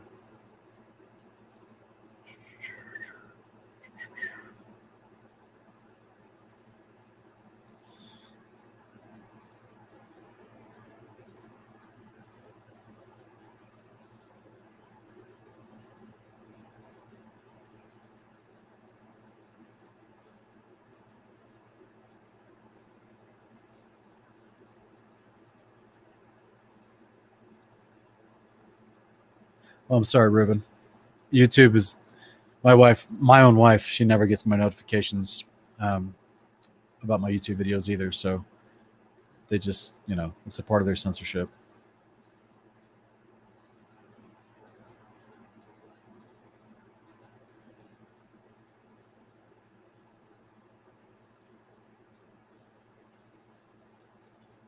Okay. Looks like Richard Firks is asking, have you read the history of the Reformation of the 16th century? No, brother, I apologize. No, I'm not. I have not. Hannibal's asking a question, saying it's from someone else, AR Generation. Can you help me understand 2 Corinthians 5:10? Yeah, let's look at it together real quick.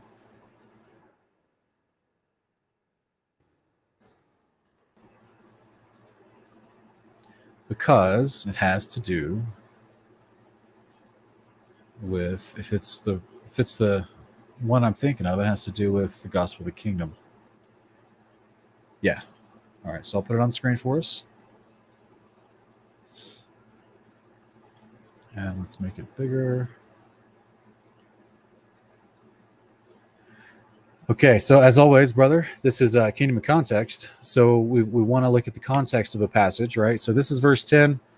For must all appear before the judgment of Christ, that each one may receive his due for the things done in the body, whether good or bad. And this is, that's, we're all going to be judged for every word and deed. It's Matthew 12:38. It's also in Revelation 20:15 through 20. It's in Ecclesiastes chapter 12, verses 13. So this is, everyone will, have to give an account for everything they do, every idle word spoken. And this is a part of it. But what it is referring to is the actual coming of the kingdom of God. So this is why Paul is expressing up here that we live in an earthly tent right now. And he's saying if this earthly tent is dismantled, that's the firmament over us. If that is removed, we have a building from God. That's the New Jerusalem that comes down. Remember Hebrews 11, I think it's verse 10 through 14, Abraham looked for a city whose architect and builder was God. That's the building. That's the New Jerusalem. In a house in heaven. Well, it's coming down. It doesn't stay in heaven. It's there now, but it's coming down. It's not built by human hands. That's right. The Father and Yeshua, the Father built it in the beginning. It's being expanded right now by Yeshua. For in this tent, that means underneath the firmament where we live now. Remember, the Father spread out the sky like a tent. Isaiah 40. We're longing to be clothed with our heavenly dwelling. This is Paul saying we long for the New Jerusalem to come down. This is Isaiah 64:1, where Isaiah is pleading, "Oh Lord, rend the heavens, roll back the firmament, and come down." Because when we are clothed, we will not be found naked. So this idea here this is kind of an idiomatic phrase. If you go back to Exodus chapter 32 and a whole bunch of other places, also in Revelation chapter, I believe it's chapter 15, where he talks about be sure that you are found obedient so that you're not caught naked. When you're clothed with your heavenly dwelling, the assumption here that Paul thinks you understand, because Paul's teaching the gospel of the kingdom to his converts, especially in Corinth here. So the assumption is that his audience that he's speaking to knows and understands the resurrection. The resurrection happens on the day of the Lord. Right before the New Jerusalem descends, we're taken by the angels in a resurrected body to the New Jerusalem to get away from all the day of the Lord wrath happening down here. After that wrath is over on the ground, the New Jerusalem with us inside, this is Revelation 19:7, the bride has made herself ready. We have been adorned onto the bride like jewels. The bride, the New Jerusalem, will then descend to the ground and sit between the Euphrates and the Nile, the promised land promised Abraham. So that is the reference he's making very quickly here, is that we're going to be clothed with our heavenly dwelling, and when that happens, we will not be found naked. The terminology of being found naked is that you've been disorderly, that you're not doing the commandments of God. So we will not be found naked, because the promise of the covenant at the resurrection, as we're taking to Jerusalem, is that we give this heart full of the commandments. We'll never sin again. So that's this. All of that is assumed in this quick little phraseology here. He goes on to say, so while we're in this tent, we groan under our burdens, because we do not wish to be unclothed, but clothed. He's longing for the resurrection and for the Torah to be put on his heart, so that our mortality may be swallowed by life. That's right. You're mortal now. You're destined to die, Hebrews 9:26. But all that, Hebrews 15:51, that where of death is your sting, it's swallowed up by life. And this is what Yeshua provides for us by giving us eternal life. So this is what, and he says, this is Paul just expounding, right? And God has prepared for us this very purpose, and has given us the Spirit as a pledge of what is to come. So right now we have a pledge of the Spirit prompting us to do and learn the commandments of God, which Paul previously in Romans 8:5-8 says, when you walk in the Spirit of God, you subject yourself to the law of God, which is his behavior, his commandments, right? You're learning righteous behavior. So this is Paul in verse 5 saying, God prepared for this very purpose. That means to be resurrected, taken to the New Jerusalem, and have his law written on your heart. He says, because the Spirit we have now, the pledge, as a part of our conversion, that Spirit that we were baptized in, that's a pledge of what is to come when we're born completely of the Spirit of God and have his law permeating every bit of our heart. We'll never mess up again. We'll always be walking in the Spirit, because we'll always be doing the commandments of God. Verse 6, he says, therefore, we're always confident, although we know that while we're at home in the body, we are away from the Lord. For we walk by faith and not by sight. Right? So he's meaning, like, right now, I haven't attained to everything he just said that's prepared for us. This promise of what's to come, we haven't attained to that yet. So right now, while we're at home in the body, I haven't got my new glorified, resurrected body yet. So therefore, I'm away from the Lord, right? Because I physically can't be where he is. I can't ascend through the heavens without my glorified body. I can't get to where the New Jerusalem is. I can't do any of that stuff because it's just not time yet, for one. And you're still in the flesh, which keeps you down here enclosed under this firmament. Verse 7, for we walk by faith, not by sight, meaning we practice the behavior of the commandments, knowing that someday what is promised to us will transpire, and because of Yeshua's faithfulness, he will make it all come to pass. Verse 8, he says, we are confident then, and would prefer to be away from the body and at the home with the Lord. So he's saying, like, we're confident. He's confident in his resurrection. He's trying to tell you what he understands the gospel of the kingdom, and he's confident that he will be resurrected. Because he says, if I'm away from this body, this one I'm made of dirt, that means I'll have my new body and I can be at home with the Lord at the proper time. We know that that only happens on the day of the Lord at the last trumpet. So if Paul, right now, he's in Sheol waiting the resurrection like all of the rest of mankind. Only Yeshua, who's called the first fruits of the first resurrection, has already gotten his glorified body and is able to ascend to heaven. Nobody else right now. All of the rest happens at the day of the Lord, the last trumpet. It says, so we aspire to please him. That means doing the commandments, whether we're in this body or away from it. That's right. You will. For we must all appear before the judgment seat of Christ, that each one may receive his due for the things done in the body, whether good or bad. So he's just trying to tell you how to prepare for judgment. Do what pleases him, which is do his ways. Psalm 119. You will please the Lord if you do his behavior. And as a result of that, you'll be judged favorably when you have to sit before the judgment seat of Christ and go do it. I don't know what this is going to be like, but you'll be judged favorably, which is what the covenant promises you if you practice the behavior. It doesn't mean you have to do it perfectly. It just means that you got to try. You got to practice it. You'll get better at it over time. Hopefully that's a decent answer for you, brother. And it looks like Ricky Bernay's asking, what does a church look like?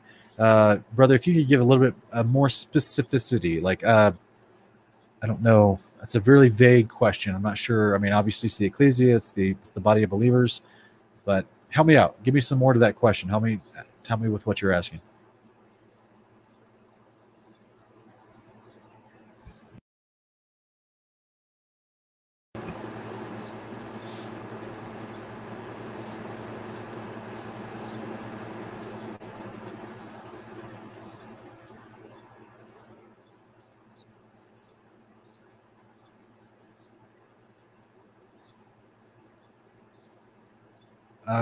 Okay. I apologize, brother. I'm still a little confused. So you asked me, what does a church look like? Your family is meeting up with meeting up with follow ex churchgoers and wanting to do it correctly. Are you trying to ask like what should believers do when they get together in fellowship? I mean, if you're not in an actual setting, I would definitely encourage you to jump into the New Testament. Basically, you can jump in to the books of First Timothy and check out that. I mean, if you're talking about a church setting, you're gonna have your elders, your teachers, your pastors, your preachers, and it just depends on if you're asking about a corporate church setting where it's like structured and they're doing this on a regular basis versus you getting together with people occasionally to fellowship. In that case, you could hopefully you have someone there that knows the word very well so they can teach. But other than that, you just pray with each other, ask for prayer, confession with each other, worship the Father through song and through prayer, and then also try to learn the word together. I think that would really be helpful for you. So we have a caller. Looks like Ann is calling in. Hello, Ann. How are you tonight? Hey, I'm okay. How are you? Hey. Good. Thanks for calling in. Hey, yeah, long-time follower, first time chatting in person. I actually live in Colorado too, so. Well, I actually don't live there anymore, but sorry about that. Yeah, we moved like a year ago almost. Oh, I must have missed that part. It's okay. Yeah, we don't really talk about it that much. Yeah, don't mind me. I'm in line somewhere to get food too, so I have to pause for a second. But it's all right. It's all right. Just put me on speaker so the person at the drive-thru can hear us. Yeah, they need to hear about Jesus too, right? That's right. What's up? Did you have a question? Yeah, well, it's more of like a topic of discussion, and feel free to bring it up or not bring it up if you want. But okay. I kind of want to talk about the you-know-what vax and the mark of the beast. Oh, YouTube's turning us off right now. No, I'm just playing. Wow. You scared me for a minute. I thought it was like, wow, that was fast. No, I'm just playing. So you want to talk about the infamous jab, right? Yeah. And you're asking, do I think it's the mark of the beast? Why don't you start off with what you think, sure, and then I'll share what I think. I think it's poison, but I don't think it's the mark of the beast. I think there's a lot of qualifiers in Revelation chapter 13 that tells us when the mark of the beast arrives and specifically who it's promoted by. And that's the second beast. So until the first beast arrives and all the world starts to wonder after him, we won't know who the second beast is, which will be his prophet, his mouthpiece that promotes him. So as a part of the second beast who does false lying signs and wonders, he's the one that forces people to take the mark. Does that make sense? Yeah. And all of this happens within the timeline of the first beast's appearance and authority to persecute the saints, which is only 42 months. True. So that's my understanding of it. Which is a really big thing, and I've been praying about it. There's just obviously I don't want to get it because it's poison either way. I agree. And I mean, like, completely untested long-term technology, right? Oh yeah. No, it's a part of depopulation. Yeah. So I would avoid it at all costs. Right. The thing that gets me is that here's this possible scenario that I'm just going to lay out and just take it to God, and everyone watching, take it to God and pray. I wonder if the chapter in Revelation 13 is slightly misunderstood. So in the newer translations, it says the mark of the beast, but in the older translations, like King James and backwards, it says the mark of the beast or the name of the beast system or the number of the beast system. So there's actually 3 ways to get it. And if you know anything about name in ancient Greek and ancient Hebrew, it means a reputation. It's just like... It also means authority. It also means authority, yeah. So you give your reputation or your authority to a group of people, or you even just associate with them, kind of like get their label on you, And so I almost wonder if it's like the jab is what I would call the sin of Revelation 13, and then the mark is the mark that marks people who have been sinned. And there's going to be multiple ways to get the mark. Going to be different companies with the mark. There's the Bill Gates mark. There's the oh, hold on. It's my turn at the drive-thru. Give me just like a minute. This is embarrassing. I'm sorry, guys. I didn't think I'd get through this fast. It's okay. Thank you so much. No problem. Okay, that was fast. Anyway, so let me just. So you're park really thinking that? quick. Are you thinking that this is not a specific something that is attached to your forehead or your hand, but it's more of an association? So yeah, how do I?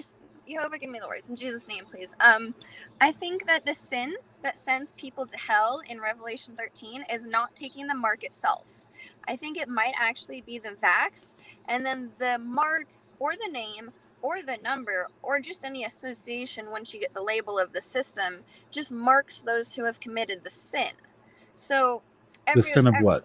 the sin of whatever sends you to hell irreplaceably, which I wonder if the vaccine damages people's brains to the point where they can't hear God. Okay. Well, my question would be, what verse would lead you to believe? Okay, so you're saying, I'm trying to make sure I'm not misunderstanding you. So you're saying you're not sure. Okay, I apologize. I have no clue what you're saying. I'm trying to back up. You said a couple different things, and I think I may have misheard you. Can we try again? Yeah, let me see if I can explain it better. I got kind of nervous. It's okay. So there's only 127 people watching. It's all good. Okay. It's not that many, right? Right. It's more like the sin that sends people to hell, I wonder, is not taking the mark itself, or the name or the number. The mark or the name or the number simply marks people who have committed the sin of taking the vaccine. And the sin of taking the vaccine is that it turns off the part of people's brains that allows them to interact with God. So okay, so you're equating that the mark mentioned in Revelation 13 is secondary to something they already received in their life. Yes, in order to qualify for the mark. So what about the people? So do you believe the mark is here now? I'm highly suspecting that the vaccine is what I would say I nickname it the mark because that's what people are attributing to. Oh, the mark sends you to hell. But it's not the mark that sends you to hell. It's the mark or the name or the number, which begs you to wonder, okay, well, if it's not that one thing, then it could be anything that leads up to that. I'm not sure. Let's look at the passage together. I'm not sure that's what it says. So let's look at it real quick. I'll put it on screen for both of us. If you look in the older translations, King James or older, I haven't looked in the Sefer lately for it, but it says the mark or the name or the number. Okay. All right. So we have. So there's a way to calculate the number. It's the number of man, but it says that whoever receives it, and all people will be forced to receive it, small and great, rich and poor, free and slave. They receive a mark on the right hand or on their forehead so that no one could buy or sell unless he had the mark, the name of the beast, or the number of its name. But so which translation is this? I think this is either the BSB. So we can go to the KJV if you like. If you could, please. Okay.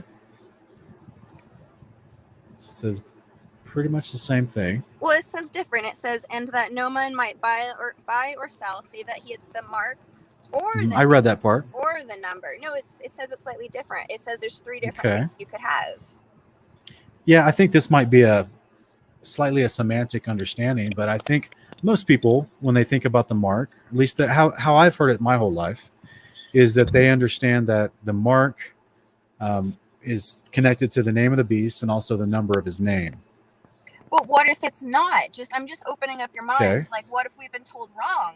What if it's... Well, no, that's not what someone else is telling me. That's what me reading this passage and understanding all the qualifiers that I previously gave. That's how I would come to my decision anyway, or conclusion. Here's the reason I say that. There's been a lot of people that have been vaccinated throughout history. There's been a lot of people that there's this specific vaccination that people are taking there's apparently 5 different kinds of them, and different people are having different reactions. Okay. So I guess the problem that I'm running into with that interpretation. Oh, I think I lost you.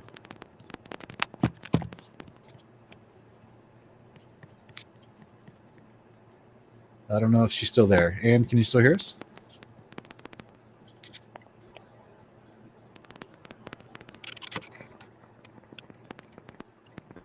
Sorry. It's okay. Blue Doves, I think we think we know who it is. They're consistent with the downvoting. It's okay. But we just continue to pray for them, and hopefully they'll change their mind in the future. But and I think like I said before,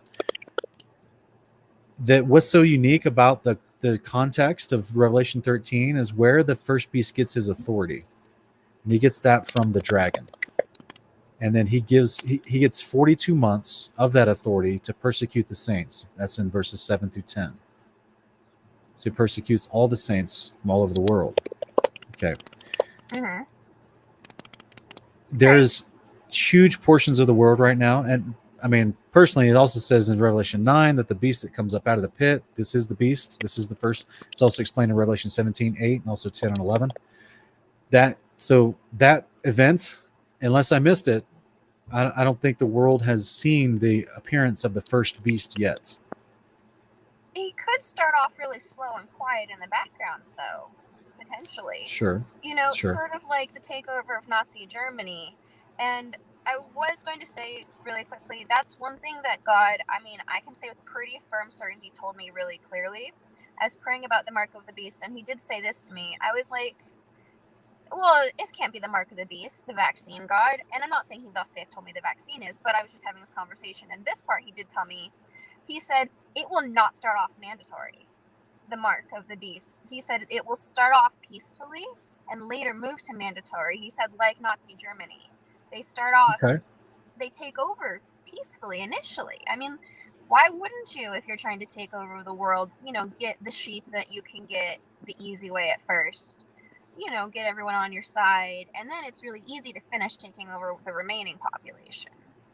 So he likened it to Nazi Germany. He said it's not gonna be mandatory right away, I think, and then it'll push into it. I personally think, and I guess I can't 100% thus saith the Lord, like 10 out of 10. I'd say maybe like 8 out of 10. You hear God on, I don't know, loudness level. Yeah. You definitely want to, whatever you're hearing. I mean, a good practice is to always make sure that you're comparing it with the scriptures.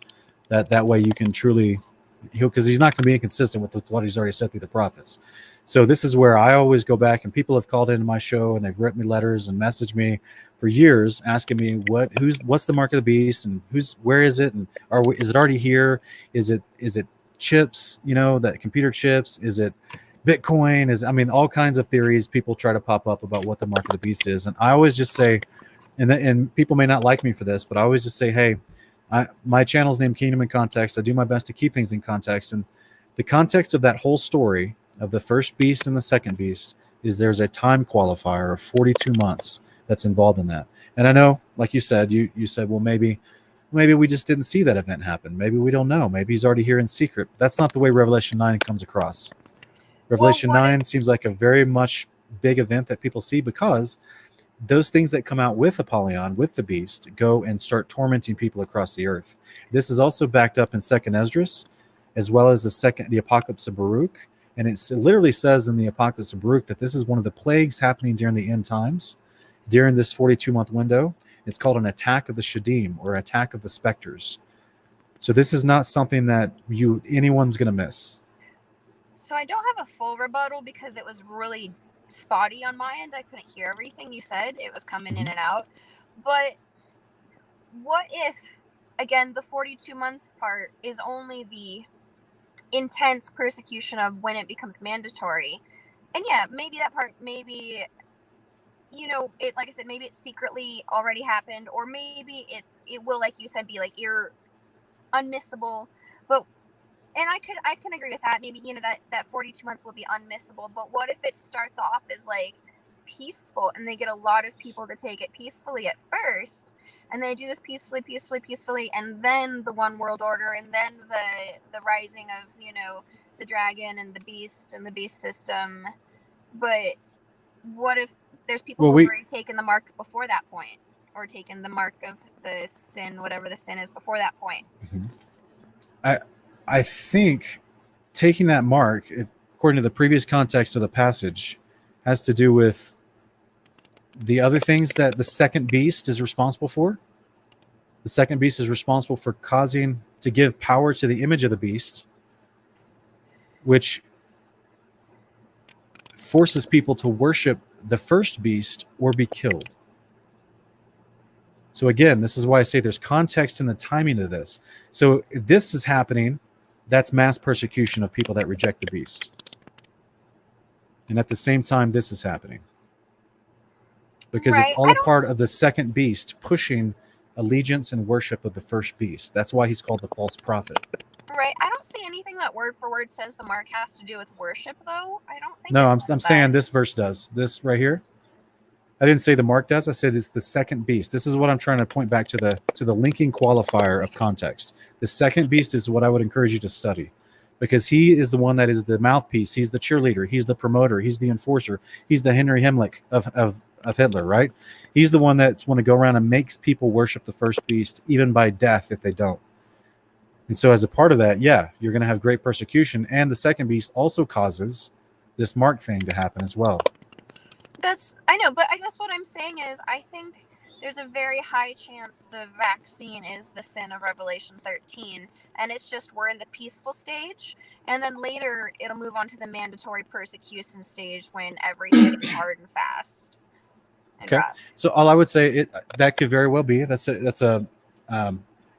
all I would ask is if, I mean, obviously, everyone has different opinions on how they think this is going to play out. I would just be very lovingly careful about saying anyone that's I've not taken the vaccination, but who knows who's listening that may have. I would not ever equate what is a bad vaccination of poison to tell people they've already taken the mark and are therefore going to participate in the wrath of the Lamb. That's a whole nother part of this conversation we're not going to have time to get to it, because I want to get to Joshua's question as well, but also just the fact of what happens to people what category of people get included who have taken the mark. We see later they suffer the wrath of the Lamb. So there's a lot of people that don't take the mark that are still survivors of the nations that do not suffer the wrath of the Lamb. So that means... But I would probably qualify really quick. You say be careful not to offend those who have already taken the vaccine who might be watching. Yes, but also be careful. Well, not offend them, but now you're trying to scare them that they have no salvation. That's all I'm saying. Because that doesn't, in my understanding, that doesn't line up with anything I see in the context of the first and second beast, the implementation of the mark, or the result of those who take the mark and then get included in the wrath of the Lamb. That's a very specific moment in Revelation when Yeshua comes back. So that means there's a lot of other survivors, millions and millions of other survivors, as we've talked about in other videos, that do not participate in the wrath of the Lamb, and they live. They're the ones that are drawn before Yeshua in Matthew 25:31 as a part of the nations who brought forth for judgment to him. And many of them are called sheep, which means they get spared. They're judged favorably, and they are the ones that repopulate the millennial reign. So, right. But I was going to say, just to also qualify, okay, I don't want to scare anyone who's already had it, and I don't know what to do or say to someone who's already had it.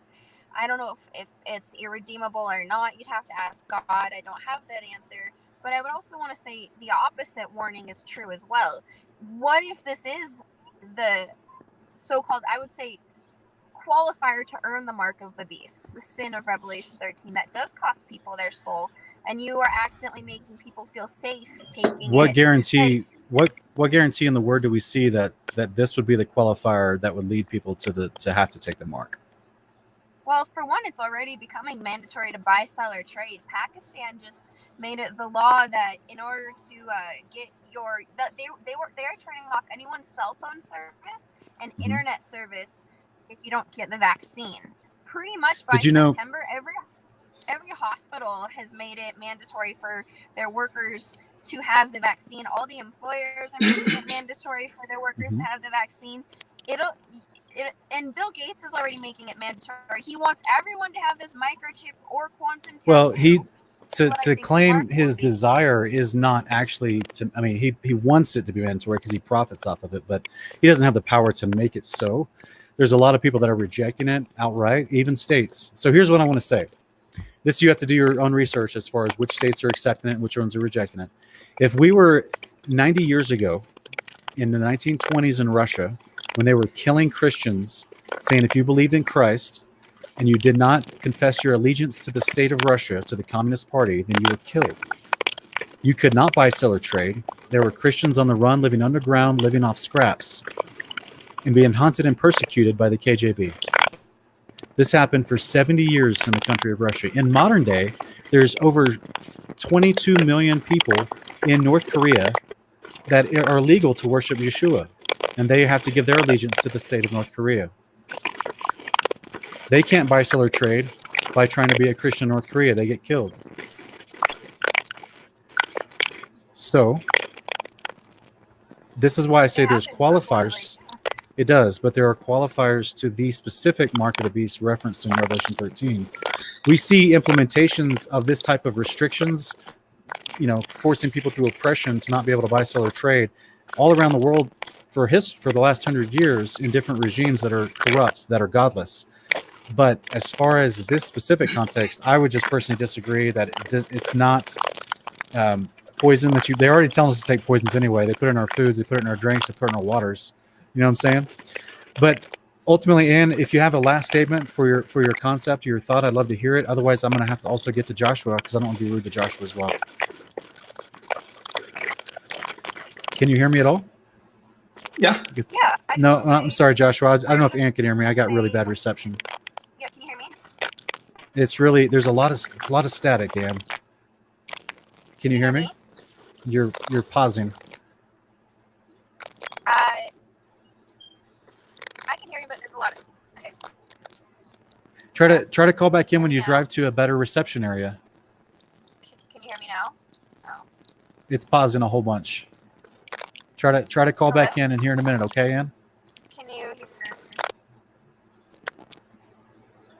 Sorry about that, Joshua. Hopefully she calls back in when she gets to a place of better reception.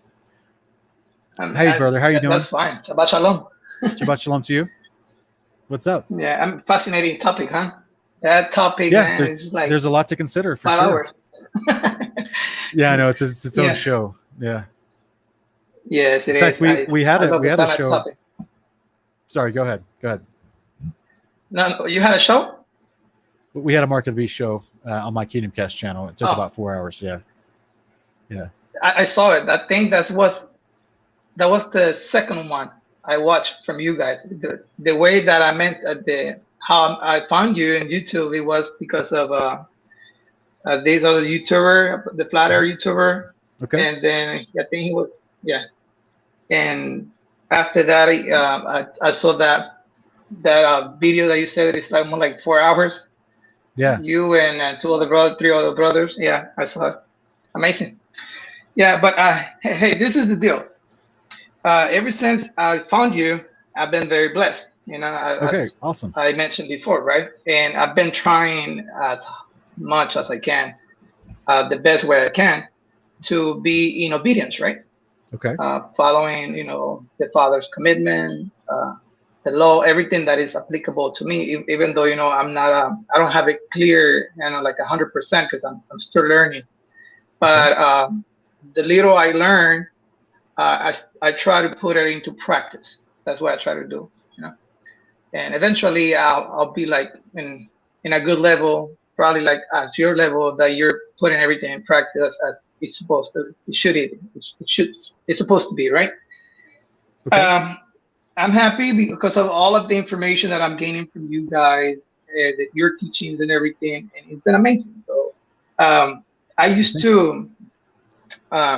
I try to share this information, with my family. Mm-hmm. They think I'm a God witness something or the Adventist of the seventh day. I never heard it before until they mention it. All this thing that I'm a messianic. so they're giving me, a lot of definitions. But this is the thing. I was spoken with my father-in-law because he teaches where he has like his own little church. Okay. And I've been trying to explain from many different angles about that the law is still applicable, and it's pretty much the terms and conditions of the covenant. That's how I understand it. If you want to be in covenant, you need to be obedient to the law, to the instruction, because for some reason they have such a huge problem when hearing the term law or Torah.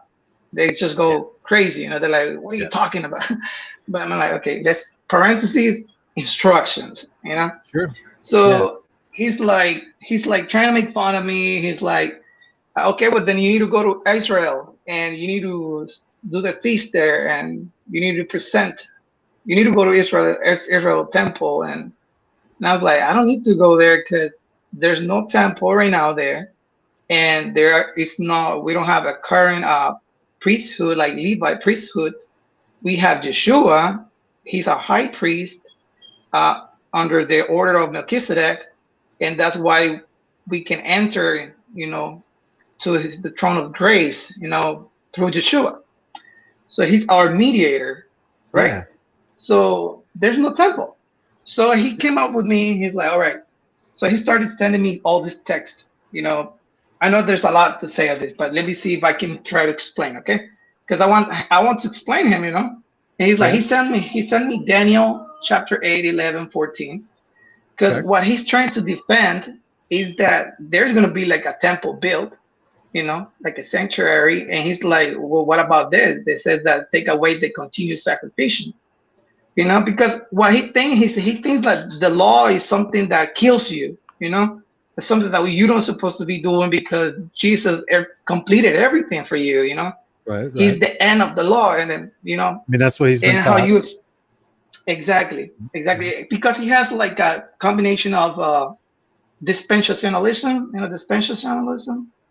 Dispensation. Yeah, dispensation. Yeah, dispensation. Yeah, because he even mentioned it to me. He's like, no, the law is still applicable, but only to Jewish, not to the Gentiles. And I'm like, no, what you're talking about dispensation now? And because I went through it and I read about it and I tried to explain him. But here's the thing. He gave me Daniel chapter 8, 11, 14, take away this continuous sacrifice. And then it says, the verse that says, until when will the vision of the continuous sacrifice and so on, so on. And then he texted me 2 Thessalonians, how do you pronounce that? Thessalonicenses? Thessalonians? How do you pronounce that? Yeah, that's right. Thessalonians. Yeah, there you go. Sorry, my first language is Spanish, so my English, I know. It's okay. You're doing great. You're doing great. Yeah, so second of that, in chapter 2, verse 3 to 4, he's getting this verse that says, sits on the temple of God as if he was God, and trying to defend that there will be another temple created in Israel. And I told him, no, I'm not going to go there because that is not according to God's instruction or prophesied, So that's why I don't need to go there. They've had plans to build another temple for a long time. And to me, it does seem like they will build one because that's how the Antichrist, the beast, will be able to sit in that temple and proclaim himself to be God. And this is par for the course with what other kings of Babylon have tried to do in the past as well. But this one is a little different because it's right at the coming of Yeshua, and this guy is not a regular man. And so, can I just read you one more Sure, chapter? Can I just read you one? Go ahead. It says Apocalypse, Revelation 11, 1 and 2, to measure the temple of God. And that, and he's like, he brought that, and I was like, okay, listen, I know there's an answer. I've been learning it so much, at work. Like I work 8 hours a day, and they allow me to use my phone. So I'm always watching your videos, trying to learn. So I have a lot of things in my head that sometimes when you have too much information, you don't know when to start or how to, develop an answer. So I was like, there is an answer. Just give me time. I will explain to you. But it's not how you say it. So according to everything that I just said to you, what are your thoughts? How does this work? They will build another temple, and the Antichrist, the beast, the first beast, and the second beast, they're going to work together. They're going to be using that to deceive people towards idolatrous worship. You remember in Revelation 13, where it says the second beast does lying signs and wonders, even as much as calling fire down from heaven. Okay, well, that is a term that in the Old Testament, in Leviticus 9, and also in 1 Kings chapter 7, the dedication of the tabernacle or the temple was done with fire coming down from heaven through the angel that would light the sacrifice to dedicate the temple, to show them that God approved of this temple. So that's why they're all going to build another temple, and God did not instruct them to do that, right? God's real temple is going to come down from heaven later with the New Jerusalem. But the enemy is going to try to build a fake temple in Israel to fool people. And the first and second beast will interact inside that temple. The second beast will act like a priest who will bring fire down from heaven to try to falsely dedicate that temple to fool people. But that's been prophesied as a warning for us so that we don't be deceived, because the Father tells us in 2 Baruch chapter 4 that the only third temple that's going to come back, or the next temple that's going to be ordained by God, is going to be the New Jerusalem. Does that make sense? Yeah. See, it makes sense. And just one more thing real quick. Real quick, before we get to... Yesterday we spent like, we went to sleep like Joshua, real quick, before we get too far away from this thought. Do you remember in the Old Testament when Israel was in rebellion in the days of Ezekiel, in the days of Jeremiah? Do you remember in Ezekiel chapter 8 and 9 when the angel was showing Ezekiel how the priests who were worshiping Baal were doing so inside of the temple of Yahweh? Right. So even though man built a temple on the ground, they can still do practices inside that temple that are not ordained by Yahweh. Does that make sense? Exactly. And even I was reading on Deuteronomy yesterday. That God even mentioned it, that, I mean, if you don't turn from your wicked behavior, it doesn't matter if you're doing sacrifices, if you're doing like the feast, if you're doing everything like all religiously, God knows your heart. I'm paraphrasing everything. God knows your heart. So even though you're doing it, you don't count. It's kind of like you don't count because you're just doing it because that's how it's done. But I mean, He knows your heart. He knows that you're in bad behavior, not doing His commitment, and He just doesn't care about sacrifices, because you're not in obedience. I mean, that's what I try to catch, So if they build this temple, they could do all the procedures. They could kill the animal. They could do everything, burn incense and everything. But people, they can lie to people, but they won't be able to lie God. God will be like, no, I know your heart. Yeah. You're like, it seems like you're being a righteous person doing this, but you're something else. Yeah, I apologize. That's my thought. I didn't follow all of that last statement. I apologize, brother. I didn't follow all of that last statement that you made. Can you try again? Which one? What you just said. I didn't understand. Which one? The one that the sentences you just said. This is why because I'm paraphrasing. Right. Okay. You know how in the Bible, sometimes it mentioned that God doesn't care or doesn't care about sacrifices. Well, or like there's context to that. Let's say that people, let's say they built the temple, right? Okay. Right, because they're not doing right behavior, right? Right. Yeah, they like real that quick. was. I think there's a delay. To explain to you, if they build this temple, right? I think there's a delay, brother. Okay. I think there's a delay in the Old Testament. I hear you. I just think we have a delay. There is in the Old Testament when Yahweh is telling them that I desire obedience and not sacrifice. He's talking about the people that were being duplicitous. They were being hypocrites. So they were worshiping Yahweh on one day and then going and worshiping Baal on another day. You see what I mean? So he was saying your sacrifices to me are not doing anything because you're being disobedient to the covenant the rest of the time. So that's what he was getting at. He does appreciate sacrifices done by people with the right heart and by a priest with the right heart. No, because it's a fellowship meal. Yeah. Right. Exactly. With the right heart. Right heart. Mm-hmm, correct. So that's what I'm trying to come with. I mean, even though these people build that temple, only because they're doing the procedure as the Bible indicated, that doesn't mean that they're being righteous people. They could be hypocrite, doing things how the Bible mentioned, the procedure, how to do it. But God cannot be fooled. God knows their heart. You know? That's right. Exactly. God knows their heart. So that's why, since we know the Bible, everything, well, I'm learning, we know that that temple was not ordained by God. And I don't need to go to Israel right now because that's not how it says in the Bible that that's what we need to do right now. But that's what the chapter that he was trying to use to attack me, like, okay, you need to go to Israel and then do this and do that. Yeah, I'm sorry about And that. then he asked me yesterday, because I told him, we need to pray because pray is part of the law. And he's like, give me a chapter, a verse where it says that praying is part of the law. That says that it's part of the law. I mean, that's depending on how do you define law, because law is instruction. So if you just insert pray in your app, it will give you a bunch of verse about praying to God, Yeah. I don't have any specific verse or chapter that says, and God told them, pray. Because it's only mentioned in Matthew when they asked Jesus, can you teach us how to pray? But only because it only states in that way there in Matthew, that doesn't mean that they didn't know how to pray or they were not instructed that they needed to pray, So that's why I was like, come on, that's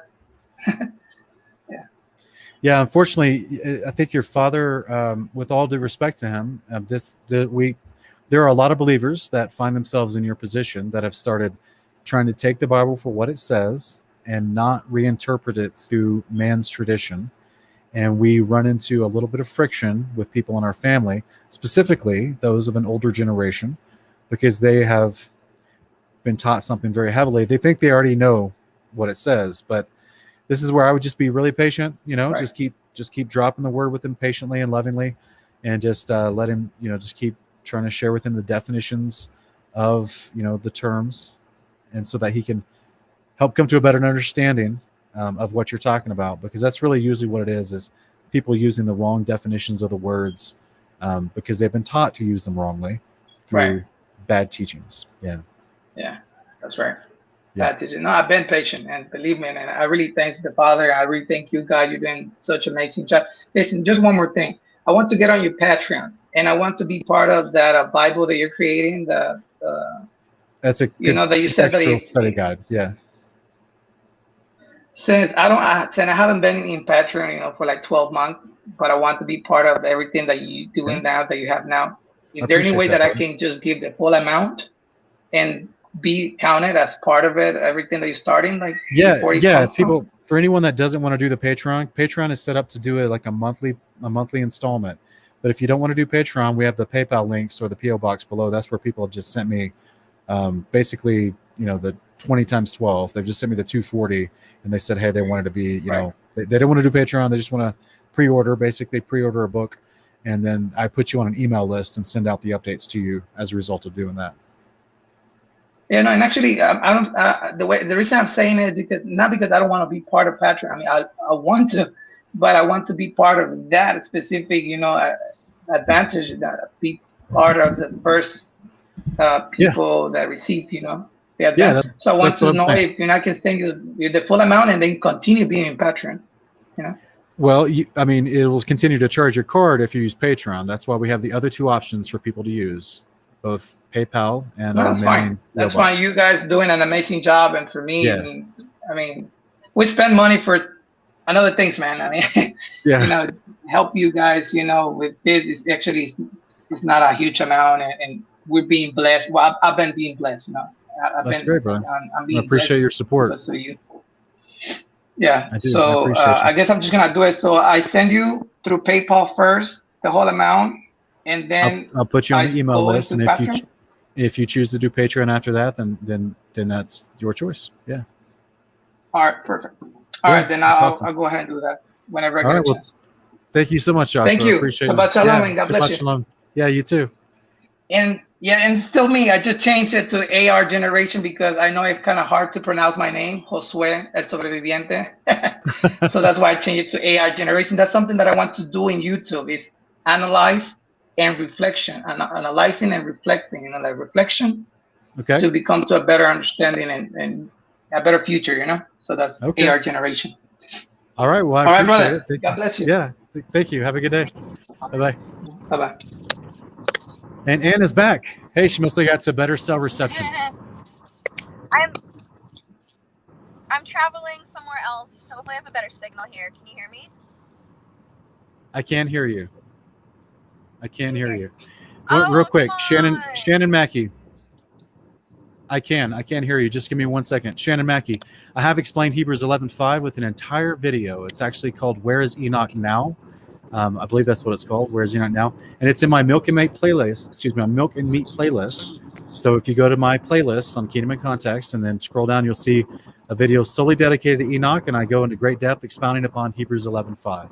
So you're welcome to check that out for you. All right, Ann, what's up? I think we were. I can't remember where we left off, but I think we're at towards the end of your thought, right? Yeah, you were trying to closing statements, and then it stopped working. Yeah. Ooh, someone got pulled over. Do you remember your closing statements? I do. I'm in a live. So it was the first thing I was gonna say is, I don't know if most people know this, but they do need to hear this. It was a reported side effect in the Pfizer vaccine. There was a Christian in the initial trials of the Pfizer vaccine, and after she received it, you can Google this. This is her quote. She said, "You killed my soul. I can't feel God anymore. You killed God. You killed my soul. I can't feel God anymore." And so Bill Gates has admitted, he gave a public speech about this, that he invented a vaccine to remove religion from people's brains. You can Google it. He gave a public talk about it. He said he views religious fundamentalist groups as a terrorist threat. His exact words. He said it needs to be removed from people, and that his scientists had isolated the part of the brain that allows people to have faith and belief in religious experiences and feel God, and that in their trials that they had successfully taken religious participants and made them all non-religious with their vaccine. And this is the same Bill Gates who's pushing for this mystery COVID vaccine. I mean, it's poison and I'm not going to take it anyway, but I just think there's a high chance it's, and everybody listening, don't take my word for it. Please take the things I'm saying to God. Worst case scenario, I'm wrong and you spend a few minutes checking with God, but I'm asking everyone to send up a prayer and be like, hey, is the COVID vaccine what Anna's saying, the sin that qualifies you for the mark of the beast or not, in Jesus' name? Worst case scenario, God says no. Best case scenario, it saves your soul. Win-win prayer. Okay. And I don't want to offend anyone who's taken it. I don't know what to do if they have, but I can't have the blood on my hands of not warning people if it is the sin that qualifies people to take the mark. I understand your passion, but I would lovingly disagree from what you described. I actually have seen that breakdown of Bill Gates talking about the vaccine and the trials like that. I actually have seen that. And that is actually the same result that you see from people that experience traumatic trauma as well as heavy drug use. They also have the same response, that they feel like they have lost God and that their soul is stolen. Because there is demonic influence in traumatic stress, and that happened with trauma with people. It opens a door for demonic influence in their life, as well as heavy drug use. So all I'm trying to say is, what I would say, I thank you for your thought and for your opinion on that. I just always try to point people back to the context of the word and not based off our feelings or even our opinions. Everyone has a different opinion. There's a lot of people in my audience that like your opinion. There's some people that don't. There's some people that don't understand it. Some people that like my opinion. Some people that don't understand it. I just try to point people back to the word and say, hey, let's look on exactly what the parameters are when the Father told us to be worried, to be aware of this mark of the beast and where it comes from and who offers it. Okay. So I personally do not see any evidence that any of the pharmaceutical companies or Bill Gates is the actual second beast. I definitely know they're not the first beast because I've done entire breakdowns on that on my channel. But that's an interesting theory, and I appreciate you sharing it. Yeah, thanks for listening. I will say, you don't know me, but I try very hard to be based on the word as well. I try to be a solid Christian teaching built on the rock. I'll put an explanation of my words. I know I kind of came unprepared on the show, but if anyone's curious, I have a ministry, and I'll explain my views on this on my my channel if you guys want to listen and see, hear it out. But I do think the Antichrist is a group of people, not a singular one, because that word's man this is the number of a man can also be translated this is the number of a group of men and women.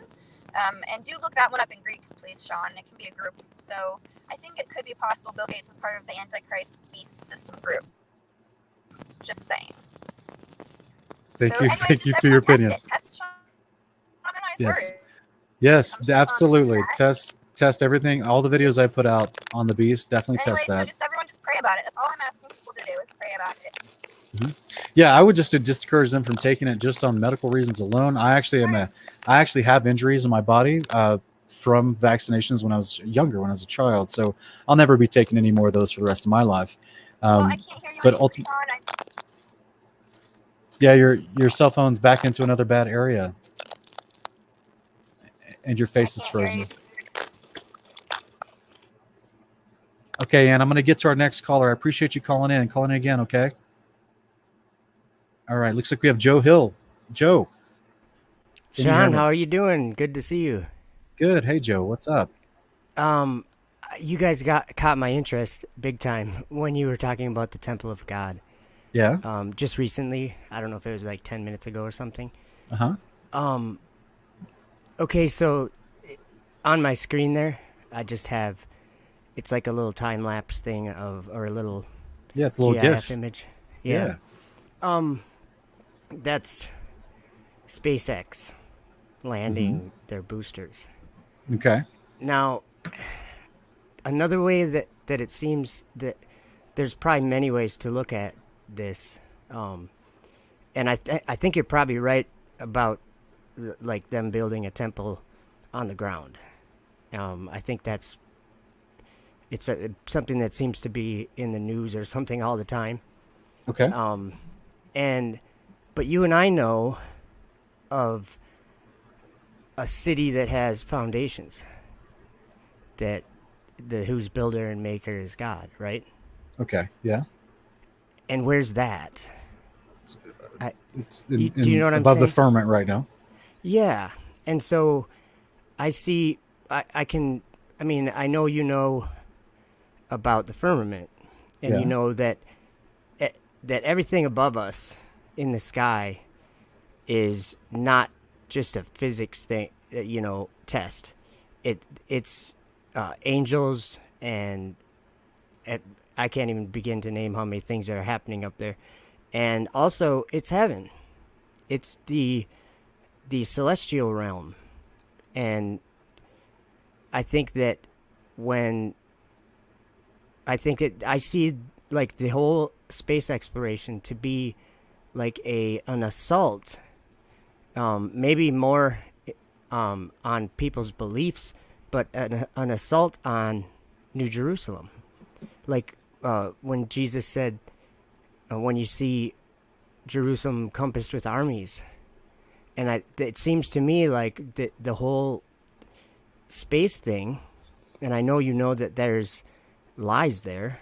There's there's something, and basically it's because the Bible says that there's a firmament there. Okay. And I guess what I'm saying is the world is believing a lie, and the reason why I see them believing this lie is because of pictures from space and the ISS and all these vehicles, basically, or whatever we want to call them, lights in the sky or whatever. But it seems to me that is the temple, or that's where the temple of God is. And I think that people wait a minute. Are you saying, do you think the temple of God, meaning the New Jerusalem? What are you defining as the temple of God? The holy city, New Jerusalem. Okay. You think that's in the sky, and that what's happening there at this point? Well, I think I see, with the Starlink and all these things that they're doing, I see them standing in the temple of God. I thought we both agreed that the temple of God was a real building. Well, I don't think it's on the ground, though. Jesus Okay, said that it but comes down remember out how of heaven. Sorry. well, yeah, Revelation 21 speaks emphatically about it coming down out of heaven. Out It's of a real heaven building. from Has God. dimensions, has descriptions, architectural foundational descriptions. It has Yes. actual Yeah. measurements that are measured the same in heaven as there on the ground, as expressed in Revelation 21. So this is Yeah, a and I real think we actual just building. This isn't just the realm of air, open air above us, right? no, I agree with that, but it is in the sky, right? Well, it's above the sky. Remember, the sky, according to Scripture, is everything from between the ground and the firmament, where we Yeah. are encapsulated, Yep. according to lots of scriptures. But Yes. above the sky is the firmament, and then above the firmament are the waters above the firmament, and then there's And other then layers of firmament. And Paul tells the us that he saw paradise, which is the New Jerusalem, yeah. in a vision in the third firmament, third Yep. heaven. Yep. Yeah, so that would be far above where Starlink is. That would be multiple layers of firmament above. That would be way, But way, way, way higher. but the stars, I mean, the sun, moon, and stars, God put them in the firmament. Yes, I thought you were talking To- about SpaceX, though. It seems to me that those are kind of in the same place, like the planets, sta- the stars, like whatever that darkness. I'm confused. Are you saying that SpaceX and with their automated satellites that they call Starlink, that you think that they're literally next to the stars that God created on day 4? Well, not that they're next to them. I think I don't. They're trying. I mean, from the ground, they're trying to make it look that way. It seems they're like, and that's another thing. Like, he would think to change times and laws. That just makes me think of like the signs, or signs, seasons, days, and years of the stars. And when I go outside at night, if you let your eyes adjust, you see them Starlink things everywhere. They're just like littering the sky. Yeah, but those are attached to, as far as I understand, they're actually just attached to balloons, right? And they only go so high. I mean, Well, I know that that's kind of like they can't go going past the idea, firmament. but What do you think about what's your understanding of the firmament, the one that was created Well, on day 2 that encapsulates us? it might interest you because you know how in Job it says that it's like glass, or Like it's meets and beaten molten metal, right? Yeah, Job 37:18, yes, 37:18, where it says it's strong. You know what I mean?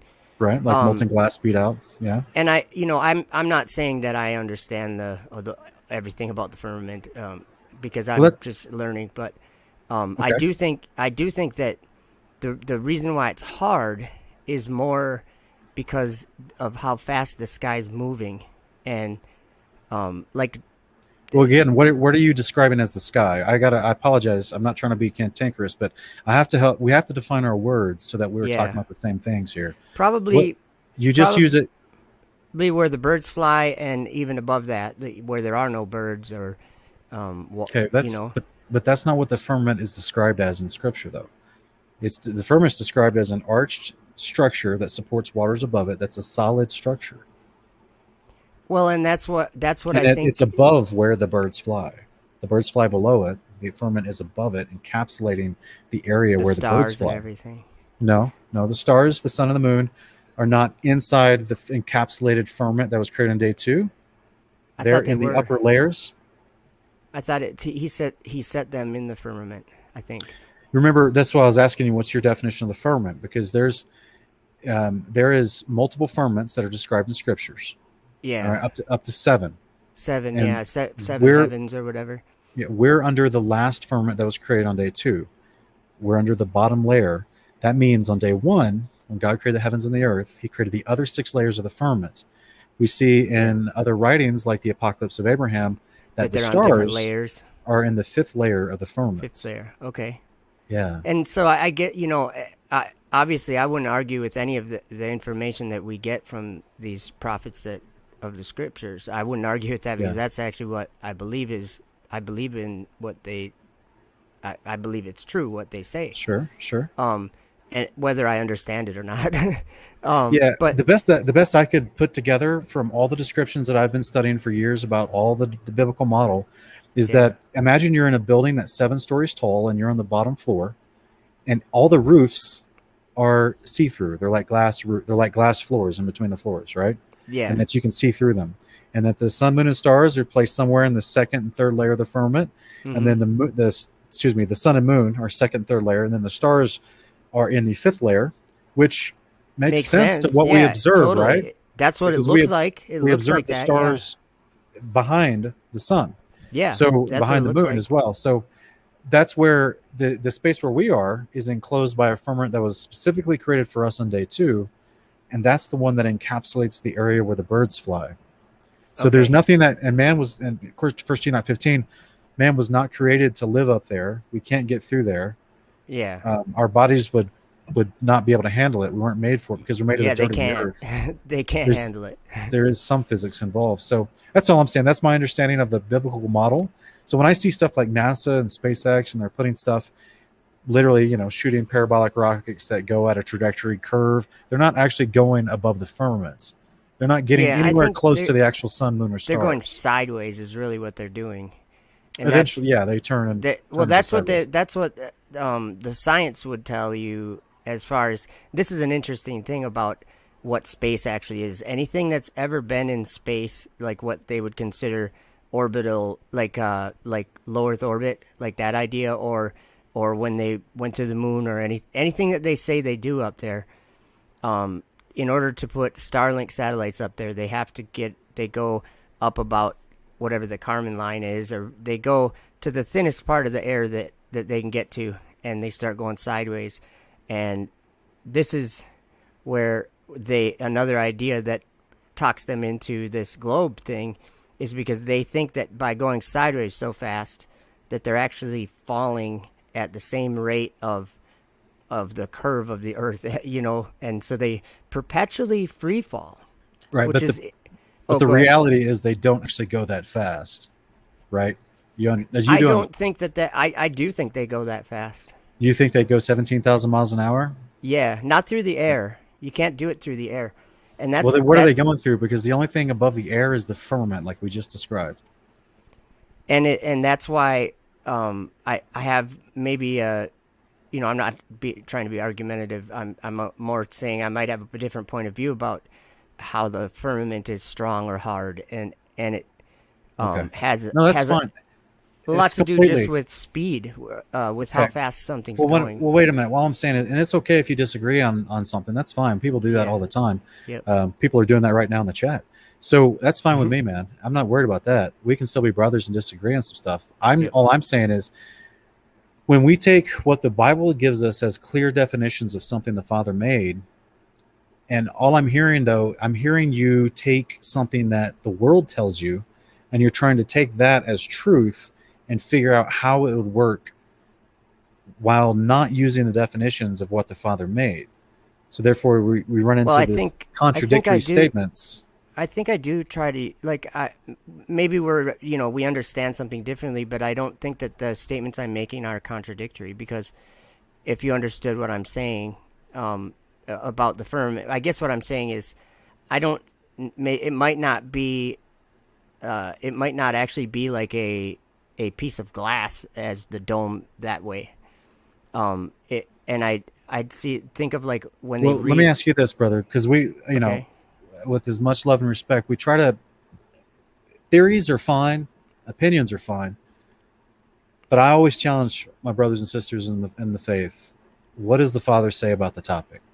So if you don't think that the firmament, as described in Scripture, is a solid structure, then I would ask, my follow-up question would be, what verses lead you to believe that it's not a solid structure? Because that's where we should formulate all of our thoughts. Yeah. Because this whole idea of the firmament was introduced to us by the Father.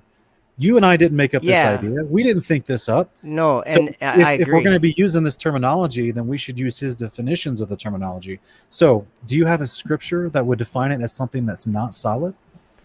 No, I think it is solid. But I don't think it's like a piece of glass, like where you could bounce something off of it, like a tennis ball. Well, it's actually described more like a sapphire crystalline substance that's hard. Where is that? I'm just Ezekiel 1, Ezekiel 8, and Exodus 24:10. So all I'm saying though is, and that's why it's also in Amos 9:6 referred to as a dome in some translations, because that's exactly it's a great substance to make a dome structure with. It's a strength and Yep. on the bore meter, as well as its ability for sound and acoustic reflectivity. So Yeah. that's why it would, just like in Ezekiel 1, where he talks about the platform that the throne of Yeshua is floating on is likened to the firmament. And it's a clear platform of solids of sapphire. What do you think about Ezekiel 7? Because it actually it is on this topic. Like, Okay. it says it kind of starts out like the end is come or the end is near or whatever. And he said he's going to recompense all of our abominations that we put in the midst of Jerusalem on our heads. And it like repeats this many times that he won't have pity, and or maybe it's Ezekiel 8 when he goes up to the temple when he gets pulled up by his hair. Well, no, you're talking about Ezekiel 7 verses 6 through 9. You're right. Yeah, I think But it's 7 like 20 or something right in there in that area where he says that they're going to defile his sanctuary with their abominations. And they were actually doing that during the days of Ezekiel. The false priesthood was going in there worshiping Baal and worshiping the and sun. you had mentioned that just recently. Yeah. So they were doing that, and that's why they were about to be judged with Nebuchadnezzar invading, and a lot of them were killed as a result of that. So that's why he's using that language about them having their unjust deeds put upon their heads. Like this was the promise of the covenant, Leviticus 26. If they abandoned the covenant and worship false gods, they would be overthrown by their enemies as a result, and many of them would die. So we see that come to fulfillment in the book of Ezekiel itself. Yeah, no, I know, and I think that even now today, this subject, like we're talking about Starlink and anything that they think they're doing up there, or that they claim they're doing up there, or claim they're landing rockets. That's actually why I got it. It is such an interesting thing to me that of all things, like if you look on the screen there, I'm just playing some videos in the background. I see it. Yeah. He does make literal fire come down from the sky. And yeah, but that's not the connotation or the timing or the context of Revelation 13. Well, let's talk about the context. Can we? Because it kind of starts in Revelation. I only got. 13, Joe, real quick. I just want to say yeah. I only got a few minutes, and I tell you what, I know that you've been asking me for a while, and in the future, let me set aside some time in the next month or so. Let's get together and do a broadcast on this. Yeah, and we can talk about your interpretation of some of these passages, and I'll try to bounce them off my understanding.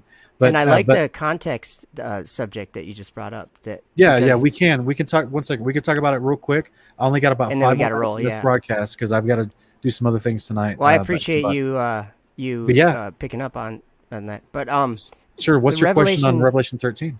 Well, in 13:11, John sees this beast coming up out of the earth, and it speaks like a dragon, and it had 2 horns like a lamb, and it for a long time, it struck me very interesting that the context of that is just obviously he's seeing something and describing what he's seeing, but he said that it went up or came up out of the earth, and then what does it say in verse 13?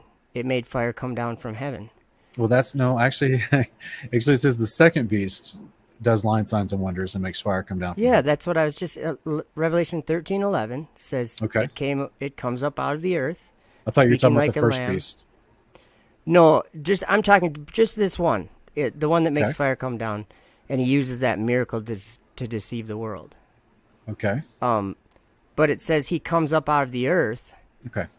And then he makes fire come back down from heaven. So to me, the context is like quite important there, that he came up out of the earth and he obviously went up to heaven. It reminds me of Daniel 8 verse 10 when that little horn waxed great all the way up to the host of heaven.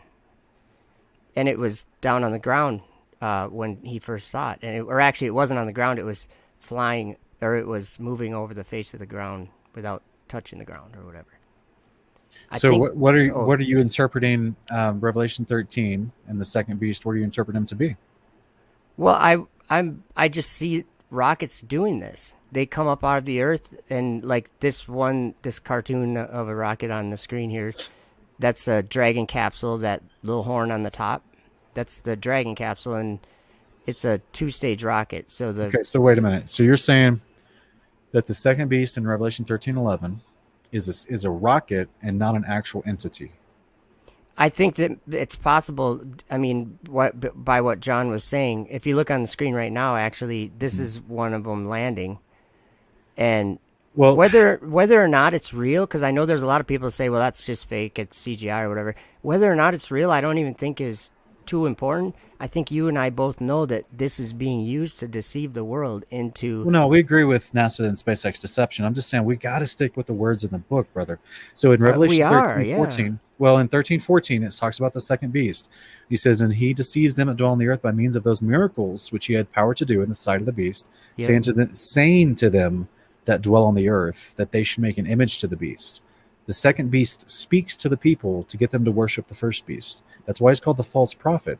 These are not rockets, in my understanding. Well, and I can't argue with what you're saying there. I don't understand that part. But one thing that's interesting too is that what is the Dragon capsule, this whole rocket thing that SpaceX does. It's the top part, the little horn at the top, or the little conical shaped vehicle. Well, but in Scripture, the horn is referred to authority.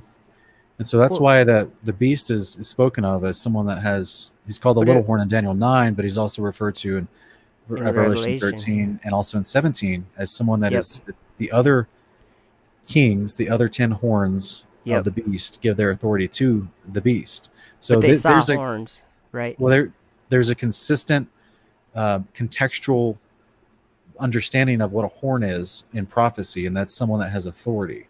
Okay, but what if That's why Yeshua is even called the horn that rises at one point. Like and I'm not arguing with that. But what if I asked you, what was this a conical shaped vehicle? I mean, you just say, well, yeah, that's what it looks like. I'm just saying that Daniel and John, they were told that the horns were kings, right? Yeah, but a horn is not a conical shaped vehicle, nor my understanding of what you're seeing on screen right here is just a reimagined Vimana.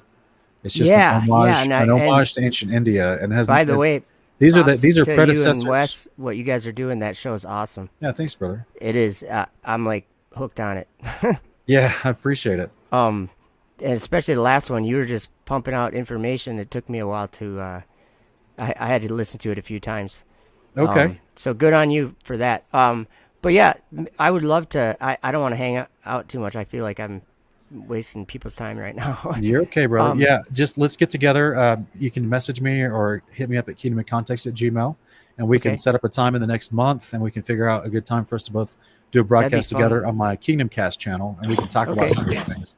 That'd be awesome. Thanks a lot, Sean, and everyone have a great night. All right. Bless you, Joe. See you later. All right, bye-bye. All right, looks like we have KJ. Hey, brother, can you hear us? Yeah, can you hear me? I didn't actually test my mic out. Yeah, we can hear you. Okay, awesome. I know we only got just a couple minutes, so I'll keep it quick. I got a question for you here. Why did Yeshua come to the earth when he did in 30 AD? Why did Yeshua not come on scene a few months before the tribulation, or 1860 or any other year? Why 30 AD? Because the priesthood was about to be abolished from the earth. Okay.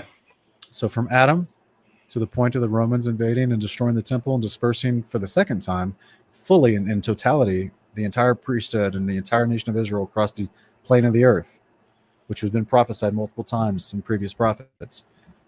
Therefore, we needed a good high priest that can mediate, that was chosen from among man, to mediate on behalf of man to the Father. This is what Hebrews chapter 5, verses 1 through 5 expounds upon, why Yeshua was chosen, why he had to come, be in the flesh first, so he could then live, die, resurrect, and be a resurrected man, because now he can be chosen from among men to become a high priest, which is the requirement for a high priest, as well as he can sympathize with us in our weaknesses as our high priest, and then go and mediate to God and the Father with his new resurrected body, so he can ascend through the firmament. Because the Levites on the ground had reached their final apostasy that was prophesied of them, and they would fully be scattered forever until the only other time they would be regathered, which is on the day of the Lord. And this is prophesied all the way back to Enoch. So this is why it's referenced in some places at the fullness of time that Yeshua shows up, because this is exactly when the Father needed to get him and ready and prep him so we could have greater access to the Father through the priesthood of Yeshua. That's why immediately in Acts chapter 2, Peter's trying to explain what happened on the day of Pentecost with the Spirit pouring out and overcoming the language barrier that happened in Genesis 11 and allowing the Spirit to do this, this gift of tongues, gift of understanding different languages, which is an incredible gift of the Spirit that Peter explains happens only because Yeshua willed it. And that's in verse 32 and 33, because this is the greater outpouring that Yeshua's perfect priesthood can supply to men on the earth, that the frail, weak priesthood of men could never give us that, because they were always beset with weaknesses, as Hebrews chapter 7 expounds upon. Okay, what was you said in the beginning of that? You said there was the apostasy of the Levite priesthood. What was that apostasy? They were actually turning from the Father. Okay, so this is why we to the point where they crucified the actual Messiah. Right. Okay. Why was there a 40-year gap then from when it actually ended to from when he died, and what was 40-year gap? Where? What do you mean? 30 AD to 70 AD. 30 AD to 70 AD. Yeah. So Yeshua died 30 AD. I'm hand waving. 30 AD died. 70 AD. Temples destroyed. So that 40-year gap there. They were still, as we've actually had a conversation about this before. Paul and was still bringing sacrifices and things like that. So during that gap in time frame, it was still a legitimate priesthood. Is what you're saying? Yeah. Well, remember, there's always been two priesthoods. There's the one in heaven and there's one on earth. Yep. There's multiple ones in heaven, right? The angels have always been there as their own forms of priesthoods. They have their own hierarchy. That's why there's some called archangels, and others are just regular angels. So they have their own hierarchy of priesthood, and this is where Yeshua in Hebrews chapter 1 has said his authority, his name, was given to be greater than any of the angels. That's why he's given a priesthood that's greater than both the angels and the Levites. And so in that 40-year time period, he already assumes his priesthood and immediately starts going to work. That's why they wait in the upper room, and then the moment Pentecost hits, which is usually a day when something fascinating happens according to the covenant, that he poured out the Spirit as he chose, as Peter tries to explain in that chapter. And so therefore he's already actively working in his priesthood in a way that's greater and better than the angels or man could ever do. So this is why, with this extra access, if you will, as the writer of Hebrews tries to talk about, now we have greater access to walk boldly before the throne of grace. He's speaking metaphorically about Yeshua representing us and doing that for us. Guys, if you're calling in, this is the last call I'll be taking. I really apologize. I'm running to the end of my broadcast. I've got a lot of other things I need to accomplish tonight and Shabbat as well. So I really apologize. But so basically, just as there was already a priesthood happening with the apostasy going back and forth, good and bad, for thousands of years on the ground, well, now that was about to be fully dispersed, and the Father wanted to put his Son into a priesthood to give mankind, as they were dispersed into the nations of the Gentiles, which is prophesied, they would then have access to the Spirit of God, with, even though there's no physical temple on the ground, with the glory of the angel in that temple manifesting and doing amazing things like happened in the history of Israel in the early days of the tabernacle and temple. So that was all going to go away.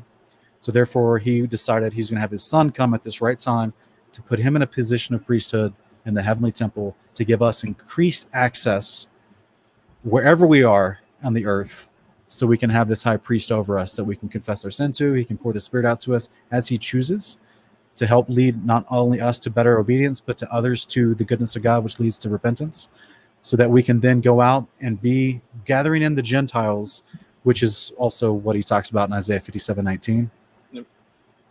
So this is this moment where he's a light to Israel, becomes a high priest, and then he becomes a light to the nations. Okay. Does that make sense? Yeah, I'm going to play this back and decipher what you said here. It's a great question. You asked a big question. I'm trying to give you like the 5-minute cliff notes, so I apologize. Yeah, no, it's a big question. Yeah. Are you doing a show tomorrow and answering questions tomorrow? I'll be doing a Torah portion in the morning. Yeah. Yep. That's why I've got to finish a couple slides for tomorrow. So that's why I have to end this broadcast tonight. But all right, sounds good. Thank you, brother, for your time doing this. All right, Shabbat Shalom. Yeah, you too. Thanks, brother. Have a good night. Take care. Good night. All right, guys. Thank you so much for calling in, everybody. And I'll be doing a Torah portion tomorrow morning. So if you want to call back in, you're welcome to.